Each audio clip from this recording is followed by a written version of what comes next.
ਰਾਮ ਸਰੂਪ ਪਣਖੀ ਦਾ novel ਜ਼ਮੀਨਾਂ ਵਾਲੇ 10ਵਾਂ ਅੰਗ। ਮੁਖਤਿਆਰੋ ਨਾਲ ਉਹ ਆਥਣ ਤੱਕ ਇਹੀ ਝੇੜਾ ਕਰਦਾ ਰਿਹਾ। ਉਹ ਬਾਰ-ਬਾਰ ਆਖਦੀ, ਭਾਈ ਕੋਈ ਹੋਵੇ, ਤੀਵੀਂ ਦੀ ਜਾਤ ਹੋਵੇ, ਰੋਟੀ ਪੱਕਦੀ ਹੋ ਜੇ ਤੁਹਾਡੀ ਤਿੰਨਾਂ ਦੀ, ਤੂੰ ਤੜਕੇ ਹੀ ਆਲਾ ਸਿੰਘ ਵਾਲੇ ਜਾ ਕੇ ਦੁਰਗਾ ਮੱਲ ਨਾਲ ਕੋਈ ਗੱਲ ਕਰ। ਉਹ ਆਖ ਕੇ ਗਿਆ ਜਦੋਂ ਫੇਰ ਵੀ ਮਹਾਜਨ ਹੈ, ਮਹਾਜਨਾਂ ਦੀ ਅਕਲ ਤੇਜ਼ ਹੁੰਦੀ ਹੈ। ਅਗਲੇ ਦਿਨ ਮਹਿੰਦਰ ਆਲਾ ਸਿੰਘ ਵਾਲੇ ਗਿਆ। ਤੜਕੇ ਗਿਆ ਸੀ। ਦੁਕਾਨਾਂ ਹਾਲੇ ਖੁੱਲੀਆਂ ਹੀ ਸਨ। ਦੁਰਗਾ ਮੱਲ ਗੱਦੀ ਉੱਤੇ ਸਿਰਹਾਣਾ ਲਾਈ ਬੈਠਾ ਬੀੜੀ ਪੀ ਰਿਹਾ ਸੀ। ਨੌਕਰ ਮੁੰਡਾ ਇੱਧਰ ਉੱਧਰ ਪਾਣੀ ਛਿੜਕਦਾ ਫਿਰ ਰਿਹਾ ਸੀ। ਅਗਰਬੱਤੀਆਂ ਜਗ ਰਹੀਆਂ ਸਨ। ਸਾਹਮਣੇ ਦੀ ਕੰਧ 'ਚ ਬਿਜਲੀ ਦੇ ਛੋਟੇ ਬੱਲਬ ਦੀ ਜੋਤ ਜੱਗੀ ਹੋਈ ਸੀ। ਆਲੇ 'ਚ ਦੁਰਗਾ ਦੀ ਛੋਟੀ ਫੋਟੋ ਸ਼ੀਸ਼ੇ ਵਿੱਚ ਫਰੇਮ ਕਰਵਾ ਕੇ ਰੱਖੀ ਹੋਈ ਸੀ। ਮਹਿੰਦਰ ਨੇ ਪਰੇ ਹੀ ਆਪਣੇ ਜੋੜੇ ਲਾਏ ਤੇ ਗੱਦੀ ਉੱਤੇ ਦੁਰਗਾ ਮੱਲ ਦੇ ਸਾਹਮਣੇ ਜੇ ਹੋ ਕੇ ਬੈਠ ਗਿਆ। ਆ ਗਿਆ? ਦੁਰਗਾ ਮੱਲ ਨੇ ਮੁਸਕਰਾ ਕੇ ਉਹਦਾ ਸਵਾਗਤ ਕੀਤਾ। ਹਾਂਜੀ ਸੇਠ ਸਾਹਿਬ, ਕਰੋ ਗੱਲ। ਮਹਿੰਦਰ ਦੇ ਦਿਮਾਗ 'ਚ ਤੀਵੀਂ ਸੀ, ਪਰ ਦੁਰਗਾ ਮੱਲ ਦੇ ਦਿਮਾਗ 'ਚ ਪਹਿਲਾਂ ਜੀਵੀਂ ਆਈ। ਉਹ ਕਹਿਣ ਲੱਗਾ, ਦੇਖ ਮਹਿੰਦਰ ਸਿਆਂ ਭਾਈ, ਸਪਸ਼ਟ ਗੱਲ ਹੈ, ਤੂੰ ਕੋਈ ਦੂਜਾ ਨਹੀਂ। ਤੈਨੂੰ ਐਂ ਪੈਸਿਆਂ ਦੀ ਲੋੜ। ਤੁਹਾਡੇ ਕੰਨੀ ਪਹਿਲਾਂ ਵੀ ਕਿੰਨੀ ਰਕਮ ਖੜੀ ਹੈ। ਕਿੰਨਾ ਹੋ ਗਿਆ ਉਹ ਵਿੱਚੋਂ ਹੀ ਬੋਲ ਪਿਆ। ਇਹ ਤਾਂ ਮੁਨੀਮ ਦੱਸੂਗਾ ਕਿ ਆਉਣ ਵਾਲਾ ਹੀ ਹੈ। 4 ਤੋਂ ਤਾਂ ਉੱਤੇ ਹੀ ਹੋਣਾ ਹੈ, ਮੇਰਾ ਅਰਮਾਨ ਹੈ। ਫਿਰ ਕਹਿ ਨਹੀਂ ਸਕਦੇ। ਵਹੀ ਦੱਸੂ ਫਿਰ ਸਾਰਾ ਵੇਰਵਾ। ਕੱਲ ਰਾਤ ਤਾਈਂ ਭੈਣ ਭਾਈ ਅਸੀਂ ਤਾਂ ਇਹੀ ਗੱਲਾਂ ਕਰਦੇ ਰਹੇ ਹਾਂ। ਜਿਉਂ ਤੂੰ ਆਇਆ ਉੱਥੋਂ ਤੀਵੀਂ ਤਾਂ ਜ਼ਰੂਰੀ ਹੈ, ਸਮਰਸੀਬਲ ਉਦੋਂ ਵੀ ਜ਼ਰੂਰੀ ਹੈ। ਫਿਰ ਕਿਵੇਂ ਕਰੀਏ? ਬਣਾ ਕੋਈ ਹੀਲਾ। ਦੇਖ ਮਹਿੰਦਰਾ, ਪੈਸਾ ਹੱਥਾਂ ਦੀ ਮੈਲ ਆ। ਤੀਵੀਂ ਵੀ ਆਜੂ, ਤਿੰਨੇ ਭਾਈ ਦੱਬ ਕੇ ਕਮਾਈ ਕਰੋਗੇ, ਜਿਮੀ ਵੀ ਛੁੱਟ ਜੂ ਸਾਰੀ। ਕੰਮ ਨੂੰ ਤਫੀਕਾਂ ਨਹੀਂ, ਹੋਰ ਵਾਹਣ ਵੀ ਲੈ ਸਕਦੇ ਹੋ ਤੁਸੀਂ। ਕਿਵੇਂ? ਮੈਨੂੰ ਸਮਝ ਨਹੀਂ ਆਈ ਤੇਰੀ ਗੱਲ। ਸਿੱਧੀ ਗੱਲ ਆ ਭਾਈ, ਮੇਰੇ ਕੋਲ ਜਿਹੜਾ 6 ਕਿੱਲੇ ਵਾਹਣ ਹੈ ਤੁਹਾਡਾ, ਉਹਦੇ ਤੇ ਪਹਿਲਾਂ ਹੀ ਪੈਸਾ ਬਹੁਤ ਗਿਆ ਹੋਇਆ। ਉਹ ਦੇ ਦਿਓ ਮੈਨੂੰ, ਸਾਰੇ ਧੰਦੇ ਹੀ ਸਰ ਜਾਣਗੇ। ਵਹਿ ਦੇ ਦੇਈਏ। ਮਹਿੰਦਰ ਦੇ ਮੱਥੇ ਤੇ ਮੁੜਕਾ ਸੀ। ਅੱਖਾਂ 'ਚ ਗਹਿਰਾਈ ਉਤਰ ਆਈ। ਆਪਣੇ ਪਿੰਡ ਕੀ ਭਾਅ ਭੰਤਾ ਹੈ ਅੱਜ ਕੱਲ? ਦੁਰਗਾ ਮੱਲ ਆਪਣੇ ਵਾਂਗ ਪੁੱਛ ਰਿਹਾ ਸੀ। ਭਾਅ ਤਾਂ ਮੇਰਾ ਸਾਲਾ ਕੁਛ ਵੀ ਨਹੀਂ, ਥੱਲੇ ਦੀ ਥੱਲੇ ਜਾਂਦੀ ਹੈ ਕਹਾਣੀ। ਕਾਹਦੇ ਭਾਅ ਨੇ? ਫਿਰ ਵੀ ਆਹੀ ਹੋਣਾ 2-2.5। ਨਾ, ਇੰਨਾ ਤਾਂ ਨਹੀਂ। ਜਦੋਂ ਦਾ ਧਰਤੀ ਹੇਠਲਾ ਪਾਣੀ ਸੁੱਕਣ ਲੱਗਿਆ, ਜ਼ਮੀਨਾਂ ਬੇਕਾਰ ਹੋਈ ਜਾਂਦੀਆਂ ਨੇ। ਹੁਣ ਜ਼ਮੀਨਾਂ 'ਚ ਖਾਣ ਖੱਟਣ ਨੂੰ ਕੁਛ ਨਹੀਂ। ਮੈਂ ਤਾਂ ਇਹ ਕਹਿਣਾ ਵੀ 6 ਕਿੱਲੇ ਦੇ ਕੇ ਮਕਾਓ ਪਰਾਂ। ਵਿਆਜੂ ਪੈਸੇ ਦਾ ਤੁਹਾਡਾ ਜੂੜ ਵੀ ਵੱਢਿਆ ਜਾਊ, ਨਾਲੇ ਊਂ ਸਰਜੂ, ਤੀਵੀਂ ਆਜੂ ਘਰੇ। ਕਰ ਫਿਰ ਜਿਵੇਂ ਕਰਦਾ। ਮਹਿੰਦਰ ਦੀ ਹਾਂ ਸੀ। ਕਰਨੈਲ ਤੇ ਸ਼ਿੰਦਰੇ ਨਾਲ ਕਰ ਲੈਂਦਾ ਗੱਲ। ਉਹਨਾਂ ਨਾਲ ਤਾਂ ਕਰੀ ਹੋਈ ਹੈ। ਉਹ ਤਾਂ ਗੂਠਾ ਲਾਉਣ ਦੇ ਭਾਈਵਾਲ ਨੇ। ਉਹਨਾਂ ਕੰਨੀਓ ਨਾ ਨਹੀਂ। ਮੁਖਤਿਆਰੋ ਨੇ ਸਭ ਪੁੱਛ ਲਿਆ। ਉਹਨਾਂ ਨੂੰ ਸੱਚੀ ਪੁੱਛਦਾ, ਕਾਸੇ ਦਾ ਫਿਕਰ ਨਹੀਂ। ਨਾ ਚਾਹ ਹੈ ਕਿਸੇ ਚੀਜ਼ ਦਾ। ਤਹਿਸੀਲਦਾਰ ਦੇ ਨਾਲ ਜਾਣਗੇ। ਕਿਵੇਂ ਨਹੀਂ ਜਾਣਗੇ? ਮੈਂ ਆਪੇ ਲੈ ਕੇ ਜਾਊਂ। ਪਹਿਲਾਂ ਤਿੰਨਾਂ ਦੇ ਨਾਂ ਚੜ੍ਹਨੀ ਹੈ ਜ਼ਮੀਨ। ਮੁਖਤਿਆਰੋ ਦਾ ਨਾਂ ਤਾਂ ਸਮਝ ਭਗਵਾਨ ਸੂ ਪਹਿਲਾਂ ਹੀ ਕਢਵਾ ਗਿਆ ਸੀ। ਵਸੀਅਤ ਹੋ ਗਈ ਜਿਹੜੀ। ਹੁਣ ਪਹਿਲਾਂ ਜਰਨੈਲ ਦਾ ਚੜੂ ਤੁਹਾਡੇ ਨਾਂ। ਜਰਨੈਲ ਦੀ ਮੈਂ ਕਹਿੰਦਾ ਮੁਖਤਿਆਰੋ ਨਹੀਂ ਹੱਕਦਾਰ। ਮਹਿੰਦਰ ਕਾਨੂੰਨ ਦਾ ਵਾਕਫ ਸੀ। ਠੀਕ ਹੈ, ਉਹ ਵੀ ਹੈ, ਉਹ ਤਾਂ ਪੱਕੀ ਗੱਲ। ਪਰ ਮੁਖਤਿਆਰੋ ਨਹੀਂ ਮੰਗਦੀ। ਉਹਦੇ ਬਿਆਨ ਕਰਾ ਦਿਆਂਗੇ। ਉਹ ਤਾਂ ਵਿਚਾਰੀ ਸੱਤਿਆਮਾਨ ਹੈ। ਉਹ ਤਾਂ ਸਾਡਾ ਹੀ ਭਲਾ ਚਾਹੁੰਦੀ ਹੈ। ਪ੍ਰਾਹੁਣਾ ਵੀ ਮਾੜਾ ਨਹੀਂ। ਮਹਿੰਦਰ ਦੀ ਦਿਲ ਜ਼ਮੀਨ ਸੀ। ਚੱਲ ਇਹ ਤਾਂ ਹੋ ਜੂ, ਸਾਰਾ ਹੋ ਜੂ। ਤੁਸੀਂ ਆਪ ਕਰਨਾ ਹੈ। ਹੁਣ ਆਪਾਂ ਗੱਲ ਕਰਦੇ ਹਾਂ ਗੱਲ ਦੀ। ਕਰ 2-2.5 ਰੇਟ ਨਹੀਂ ਰਹਿ ਗਿਆ। ਹੁਣ ਤਾਂ ਬਹੁਤ ਥੱਲੇ ਆ, 1.5 ਮਸਾ ਹੋਣਾ। ਚੱਲ ਜਿੰਨਾ ਵੀ ਹੈਗਾ ਪਿੰਡ 'ਚ, ਇਹ ਤਾਂ ਪਤਾ ਕਰ ਲਾਂਗੇ। ਮੇਰਾ ਸਭ ਪਤਾ ਕੀਤਾ ਹੋਇਆ ਹੈ। ਤੁਹਾਡੇ ਪਿੰਡ ਦੀਆਂ ਹੀ 2 ਰਜਿਸਟਰੀਆਂ ਹੋਈਆਂ ਨੇ ਪਰਸੋਂ ਤਹਿਸੀਲਦਾਰ ਦੇ। ਇਹ 1.5 ਹੈ ਬਸ। ਸੇਠਾ ਤੈਨੂੰ ਸਭ ਪਤਾ ਹੈ। ਜਿਹੜਾ ਵੀ ਰੇਟ ਹੈਗਾ ਲਾ ਲਾਂਗੇ। ਤੂੰ ਪਹਿਲਾਂ ਬੋਹੇ ਬਲਾਡੇ ਜਾਣ ਨੂੰ ਦੇ ਪੈਸੇ। ਮਹਿੰਦਰ ਨੂੰ ਅੱਚ ਵੀ ਲੱਗੀ ਹੋਈ ਸੀ। ਇੰਨੇ ਨੂੰ ਮੁਨੀਮ ਆ ਗਿਆ। ਦੁਰਗਾ ਮੱਲ ਦੇ ਇਸ਼ਾਰੇ ਨਾਲ ਉਹਨੇ ਬਹੀ ਕੱਢੀ। ਭਗਵਾਨ ਸੂ ਦੇ ਲਾਣੇ ਵੱਲ ਪੂਰਾ 4.5 ਸੀ। ਮਹਿੰਦਰ ਜਿਵੇਂ ਦਲਦਲ 'ਚ ਧਸ ਗਿਆ ਹੋਵੇ। ਸੁੱਝ ਨਹੀਂ ਰਿਹਾ ਸੀ ਇਹ ਕਾਹਦਾ ਗਿਆ ਇੰਨਾ ਪੈਸਾ। ਮੁਨੀਮ ਵੇਰਵੇ ਦੱਸਣ ਲੱਗਿਆ। ਮਹਿੰਦਰ ਨੇ ਅੱਖਾਂ ਮੀਟ ਕੇ ਹੱਥ ਖੜਾ ਕੀਤਾ। ਬਸ ਠੀਕ ਹੈ, ਇਹ ਕੋਈ ਝੂਠ ਤਾਂ ਨਹੀਂ। ਖਰਾ ਗਿਆ। 3 ਲੱਖ ਦਾ ਗਹਿਣਾ ਹੋ ਗਿਆ। 6 ਕਿੱਲਿਆਂ ਤੇ ਦੇਖ ਲੈ। 7.5-9 ਦੇ ਕੇ ਤੁਹਾਡੇ ਪੱਲੇ 1.5 ਪੈ ਜੂ। ਤੀਵੀਂ ਵੀ ਘਰ ਆਜੂ, ਸਬਮਰਸੀਬਲ ਵੀ ਲੱਗ ਜੂ। ਮਿੰਦਰ ਦੇ ਦਿਮਾਗ 'ਚ ਸਾਰਾ ਚਾਨਣ ਬੈਠ ਗਿਆ। ਉਹ ਦੁਰਗਾ ਮੱਲ ਦੇ ਹੋਰ ਨੇੜੇ ਹੋ ਕੇ ਬਹਿ ਗਿਆ। ਹੁਣੇ ਜਿਵੇਂ ਉਹਦੀ ਝੋਲੀ ਨੋਟਾਂ ਦੀ ਗੁੱਟੀਆਂ ਪੈ ਗਈਆਂ ਹੋਣ, ਜਿਵੇਂ ਹੁਣੇ ਉਹਦਾ ਗੂਠਾ ਲਾ ਦੇਣਾ ਹੋਵੇ। ਸੁਪਨੇ ਉਹਦੇ ਅੰਦਰ ਕਿਧਰੇ ਭੁੱਬਲ ਦੇ ਚੰਗਿਆੜਿਆਂ ਵਾਂਗ ਜਾਗਦੇ। ਅਗਲੇ 10-12 ਦਿਨਾਂ 'ਚ ਦੁਰਗਾ ਮੱਲ ਦੀਆਂ ਕੋਸ਼ਿਸ਼ਾਂ ਨਾਲ ਸਭ ਹੋ ਗਿਆ। ਉਹਨੂੰ ਸਭ ਢੰਗ ਤਰੀਕੇ ਆਉਂਦੇ ਸਨ। ਮਹਿੰਦਰ ਨੂੰ ਜਿਵੇਂ ਉਹ ਉਂਗਲੀ ਲਾਈ ਫਿਰਦਾ ਹੋਵੇ। ਜਰਨੈਲ ਦਾ ਹਿੱਸਾ 3 ਭਰਾਵਾਂ ਦੇ ਨਾਂ ਚੜ੍ਹ ਗਿਆ। ਮੁਖਤਿਆਰ ਉਹਦੇ ਬਿਆਨ ਵੀ ਹੋ ਗਏ। ਉਹ ਵਿੱਚ ਵੀ 2 ਵਾਰ ਆਪਣੇ ਪਿੰਡ ਦਾ ਗੇੜਾ ਮਾਰ ਆਈ ਸੀ। ਉਹ ਭਰਾਵਾਂ ਦਾ ਘਰ ਵਸਿਆ ਦੇਖਣਾ ਚਾਹੁੰਦੀ ਸੀ। ਹੁਣ ਉਹ ਸਰਦਾਰ ਗਾੜੀ ਬੈਠੀ ਹੋਈ ਸੀ। 6 ਕਿੱਲਿਆਂ ਦੇ ਬੈ ਦੀ ਰਜਿਸਟਰੀ ਵੀ ਹੋ ਗਈ। ਆਲਾ ਸਿੰਘ ਵਾਲੇ ਦਾ ਅਰਜ਼ੀਨ ਵੀ ਸੱਥਾਂ ਉੱਤੇ ਸਰੋਂ ਜਮਾਉਂਦਾ। ਪਟਵਾਰੀ, ਕਾਨੂੰਗੋ, ਤਹਿਸੀਲਦਾਰ ਉਹਦੇ ਹੱਥਾਂ ਦੇ ਕਢਾਉਣੇ ਸੀ। ਬਾਕੀ ਰਕਮ ਮਹਿੰਦਰ ਨੇ ਦੁਰਗਾ ਮੱਲ ਕੋਲ ਹੀ ਪਈ ਰਹਿਣ ਤੀ। ਉਹਨੂੰ ਆੜਤੀ ਉੱਤੇ ਪੂਰੀ ਇਤਬਾਰੀ ਸੀ। ਅੰਗ 11ਵਾਂ। ਮਹੀਨੇ ਦਾ ਪਹਿਲਾ ਐਤਵਾਰ ਸੀ। ਉਹ ਸੰਦੇਹਾਂ ਜਾਗੀ। ਚਾਨਣ ਦਾ ਹਾਕਮ ਰਹਿੰਦਾ ਤਾਂ ਵਿਹਲਾ ਜਿਹਾ ਸੀ। ਮਨ ਮਰਜ਼ੀ ਦਾ ਕੰਮ ਕਰਦਾ, ਪਰ ਦਿਲ ਦਾ ਸੁੱਚਾ ਬੰਦਾ ਸੀ। ਉਹਦੇ ਕੋਲ ਜ਼ਮੀਨ ਵਾਹਵਾ ਸੀ। ਇੱਕ ਮੁੰਡਾ ਜਿਹੜਾ ਹੁਣ ਕਾਲਜ ਜਾਂਦਾ ਸੀ। ਹਾਕਮ ਦਾ ਇੱਕ ਸੀਰੀ ਸੀ ਤੇ 2 ਨੌਕਰ। ਇੱਕ ਨੌਕਰ ਮੱਝਾਂ ਦਾ ਪਾਲੀ ਸੀ, ਦੂਜਾ ਨੌਕਰ ਸੀਰੀ ਨਾਲ ਉਤਲਾ ਕੰਮ ਕਰਾਉਂਦਾ। ਹਾਕਮ ਮਹਿੰਦਰ ਦਾ ਪੱਕਾ ਆੜੀ ਸੀ। ਹਾਕਮ ਸੀ ਤਾਂ ਮਹਿੰਦਰ ਤੋਂ ਖਾਸਾ ਵੱਡਾ, ਪਰ ਉਹ ਬੈਠ ਕੇ ਘਰਾਂ ਦੇ ਦੁੱਖ ਸੁੱਖ ਕਰਦੇ, ਕਦੇ ਕਦੇ ਘਰ ਦੀ ਕੱਢੀ ਦਾਰੂ ਪੀਂਦੇ ਤੇ ਅੰਦਰਲਾ ਸੰਸਾਰ ਵਸਾ ਲੈਂਦੇ। ਹਾਕਮ ਨੂੰ ਇਤਬਾਰ ਸੀ ਕਿ ਮਹਿੰਦਰ ਊਂ ਮਾੜਾ ਨਹੀਂ ਹੈ ਕਿਸੇ ਵੀ ਗੱਲੋਂ, ਪਰ ਘਰ ਦੀ ਗਰੀਬੀ ਦਾ ਮਾਰਿਆ ਪਿਆ ਵਿਚਾਰਾ। ਹਾਕਮ ਉਹਦੀ ਬਿਹਤਰੀ ਚਾਹੁੰਦਾ ਸੀ, ਇਸੇ ਕਰਕੇ ਉੱਠ ਕੇ ਨਾਲ ਤੁਰ ਪਿਆ ਸੀ। ਪਿੰਡੋਂ ਪਹਿਲਾਂ ਵਾਲਾ ਸਿੰਘ ਵਾਲੇ ਪਹੁੰਚੇ। ਉੱਥੋਂ ਸਾਰੇ ਪਾਸੇ ਬੱਸਾਂ ਜਾਂਦੀਆਂ ਸੀ। ਬੁਢਲਾਡੇ ਪਹੁੰਚ ਗਏ। ਉੱਥੇ ਜਾ ਕੇ ਉਹਨਾਂ ਨੂੰ ਭੁੱਖ ਲੱਗ ਗਈ ਸੀ। ਘਰੋਂ ਤਾਂ ਬਸ ਉਹ ਚਾਹ ਦੀ ਬੁੱਕ ਪੀ ਕੇ ਤੁਰ ਪਏ ਸੀ। ਬੁਢਲਾਡੇ ਦੇ ਅੱਡੇ ਉੱਤੇ ਚਾਹ ਦੀਆਂ ਚੰਗੀਆਂ ਦੁਕਾਨਾਂ ਸੀ। ਉਹ ਗਾਹਕਾਂ ਨੂੰ ਹਾਕਾਂ ਮਾਰ ਰਹੇ ਸਨ। ਮਹਿੰਦਰ ਨੂੰ ਲੱਗਦਾ ਜਿਵੇਂ ਘਮਾਣ ਪਿੰਡ ਵੀ ਉਹਨੂੰ ਹਾਕਾਂ ਮਾਰ ਰਿਹਾ ਹੋਵੇ। ਉਹਦੀ ਸੁਰਤ ਉੱਥੇ ਪਹੁੰਚੀ ਹੋਈ ਸੀ, ਉਸ ਔਰਤ ਦੇ ਘਰ ਜਿਹੜੀ ਲੋੜਵੰਦ ਬੰਦਿਆਂ ਦੇ ਘਰ ਵਸਾਉਂਦੀ ਸੀ। ਇੱਕ ਦੁਕਾਨ 'ਚੋਂ ਅੰਦਰ ਵੜ ਕੇ ਮੇਜ਼ ਦੁਆਲੇ ਬੈਠ ਗਏ। ਬਿੰਦੇ ਬਿੰਦੇ ਚਾਹ ਦਾ ਭਾਂਡਾ ਉਬਲਦਾ। ਕਈ ਬੰਦੇ ਹੋਰ ਵੀ ਅੰਦਰ ਬੈਠੇ ਸੀ, ਅਗਲੇ ਦੇ ਕੰਨ ਕੋਲ ਮੂੰਹ ਕਰਕੇ ਗੱਲ ਕਰਦੇ। ਬਾਹਰ ਬੱਸ ਅੱਡੇ ਦੇ ਸ਼ੈੱਡ ਥੱਲੇ ਰੌਲਾ ਸੀ। ਬੱਸਾਂ ਲਈ ਹੋਕਰੇ ਵੱਜ ਰਹੇ ਸਨ। ਦੂਰ ਕਿਸੇ ਨੂੰ ਕੁਝ ਨਹੀਂ ਸੀ ਸੁਣ ਰਿਹਾ। ਕੱਟੀ ਦਾੜੀ ਤੇ ਲੰਮੀਆਂ ਕਾਲੀਆਂ ਮੁੱਛਾਂ ਵਾਲੇ ਬੰਦੇ ਨੇ ਚਾਹ ਦੀ ਹਵਾ ਕੱਢੀ ਤੇ ਫਿਰ 2 ਗਲਾਸ ਭਰ ਕੇ ਇੱਕ ਮੁੰਡੂ ਜਿਹੇ ਨੂੰ ਫੜਾਏ। ਹੋਰ ਕੋਈ ਲੱਡੂ ਪਕੌੜਾ ਖਾਣ ਦੀ ਥਾਂ ਉਹਨਾਂ ਨੇ ਮਿੱਠੀ ਬ੍ਰੈਡ ਦਾ ਪੈਕੇਟ ਲੈ ਲਿਆ ਤੇ ਚਾਹ 'ਚ ਡੋਬ ਡੋਬ ਖਾਣ ਲੱਗੇ। ਉਹਨਾਂ ਦਾ ਕਾਲਜਾ ਧੱਫੜਿਆ ਜਾ ਰਿਹਾ ਸੀ। ਚਾਹ ਦਾ ਛੇਤੀ ਮੁਕਾ ਕੇ ਉਹ ਦੁਕਾਨ ਤੋਂ ਬਾਹਰ ਆਏ। 5-6 ਬੱਸਾਂ ਲੱਗੀਆਂ ਖੜੀਆਂ ਸੀ। ਹੋਕਰੇ ਵੱਜ ਰਹੇ ਸਨ। ਇੱਕ ਹੋਕਰਾ ਉਹਨਾਂ ਨੇ ਬੋਹਾ ਦਾ ਸੁਣਿਆ। ਉਧਰ ਨੂੰ ਹੀ ਔਲ ਪਏ। ਬੱਸ 'ਚ ਬੈਠੇ ਉਹ ਕੋਈ ਗੱਲ ਨਹੀਂ ਕਰ ਰਹੇ ਸਨ।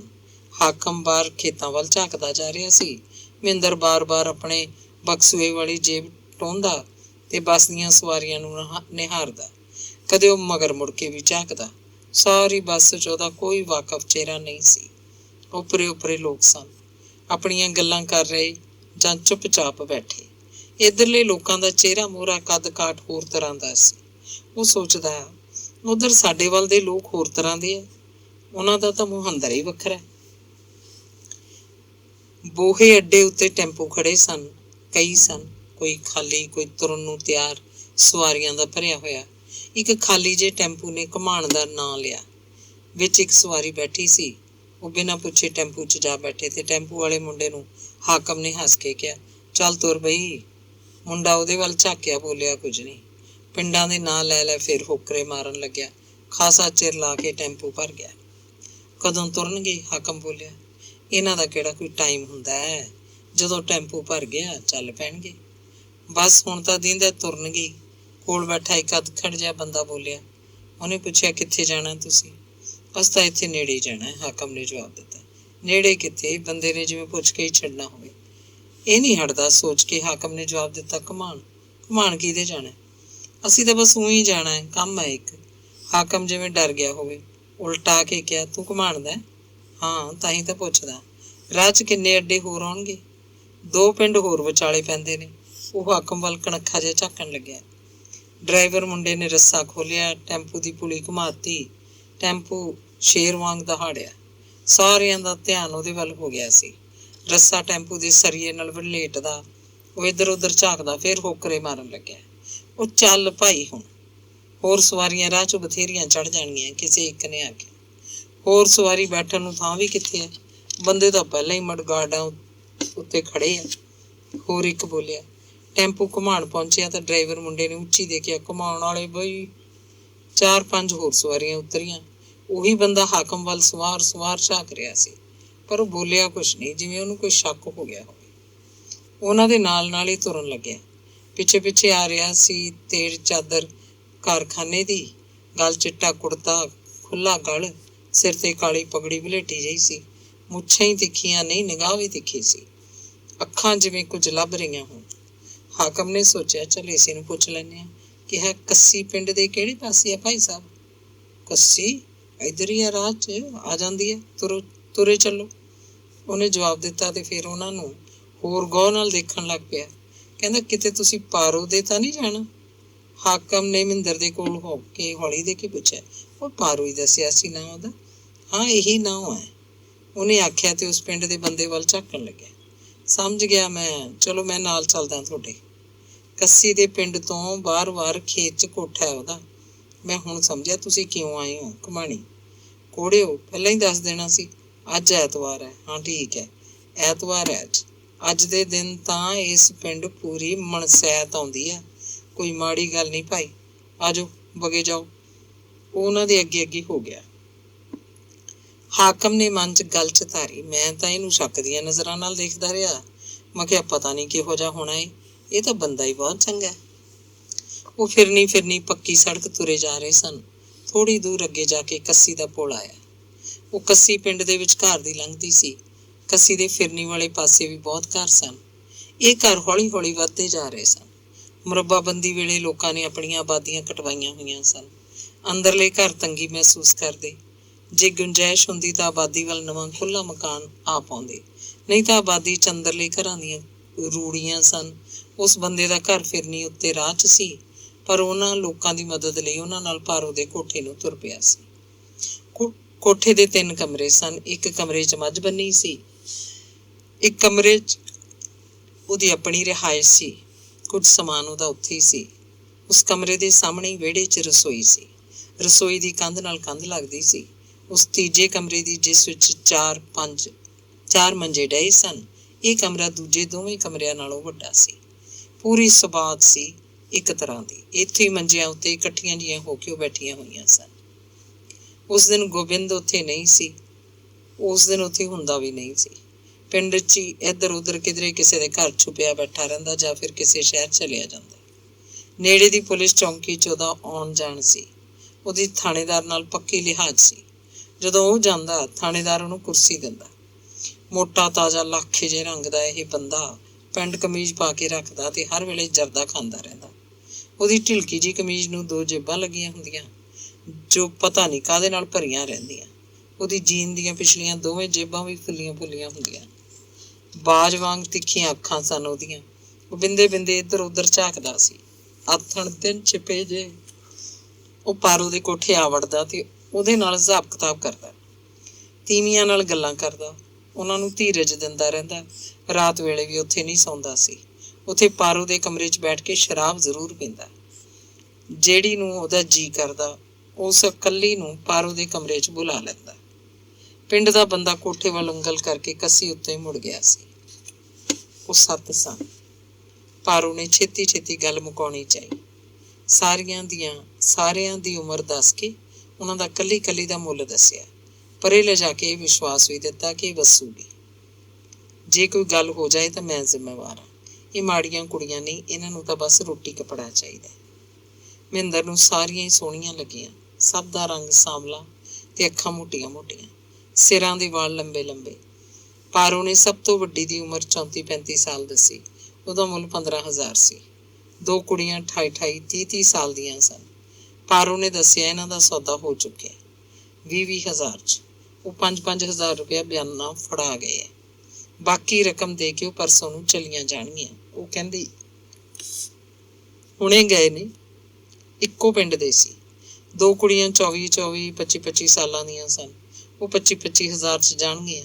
28-30 ਸਾਲ ਵਾਲੀਆਂ ਦੋਵੇਂ ਕੁੜੀਆਂ ਪਾਰੋ ਨੇ ਤੁਰੰਤ ਹੀ ਰਸੋਈ 'ਚ ਭੇਜਤੀਆਂ ਤੇ ਆਪਣੀ ਭਾਸ਼ਾ 'ਚ ਉਹਨਾਂ ਨੂੰ ਸਮਝਾਇਆ ਕੇ ਚਾਹ ਪਾਣੀ ਬਣਾ ਲੈਣ ਸਾਰਿਆਂ ਵਾਸਤੇ। ਦੁਪਹਿਰ ਦਾ ਵੇਲਾ ਸੀ। ਇੱਕ ਕੁੜੀ 18-20 ਸਾਲਾਂ ਦੀ ਲੱਗਦੀ ਸੀ। ਇਹ ਖਾਸੀ ਸੋਹਣੀ ਸੀ। ਇਹਦਾ ਮੁੱਲ ਉਹਨੇ 30,000 ਦੱਸਿਆ। ਸਭ ਤੋਂ ਛੋਟੀ ਜਿਹੜੀ ਸਭ ਤੋਂ ਸੋਹਣੀ ਲੱਗਦੀ ਸੀ 15-16 ਸਾਲ ਦੀ ਸੀ। ਗਠਿੱਲੋ ਜਿਹੀ, ਕੱਦ ਮਧਰਾ ਸੀ। ਇਹ 35,000 ਦੀ ਸੀ। ਇਹ ਸਾਰੀਆਂ ਰੋਟੀ ਟੁੱਕ ਦਾ ਕੰਮ ਕਰ ਲੈਂਦੀਆਂ ਨੇ? ਹਾਕਮ ਨੇ ਪੁੱਛਿਆ। ਹਾਂ, ਸਭ ਜਾਣਦੀਆਂ ਨੇ।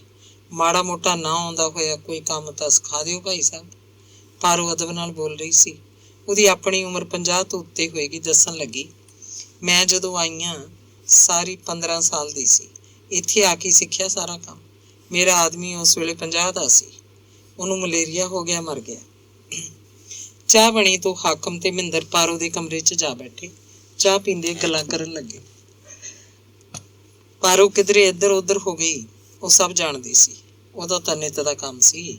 ਅਖੀਰ ਮਹਿੰਦਰ ਨੇ ਫੈਸਲਾ ਕੀਤਾ, ਆਪਾਂ ਬਹੁਤੀ ਸੋਹਣੀ ਤੋਂ ਕੀ ਡੋਡੇ ਲੈਣੇ ਆ ਯਾਰ, ਰੋਟੀ ਪਕਾਉਣੀ ਹੈ। ਇੱਕ ਅੱਧਾ ਕੋਈ ਜਵਾਕ ਹੋ ਗਿਆ ਠੀਕ ਹੈ, ਨਹੀਂ ਤਾਂ ਨਾ ਸਹੀ।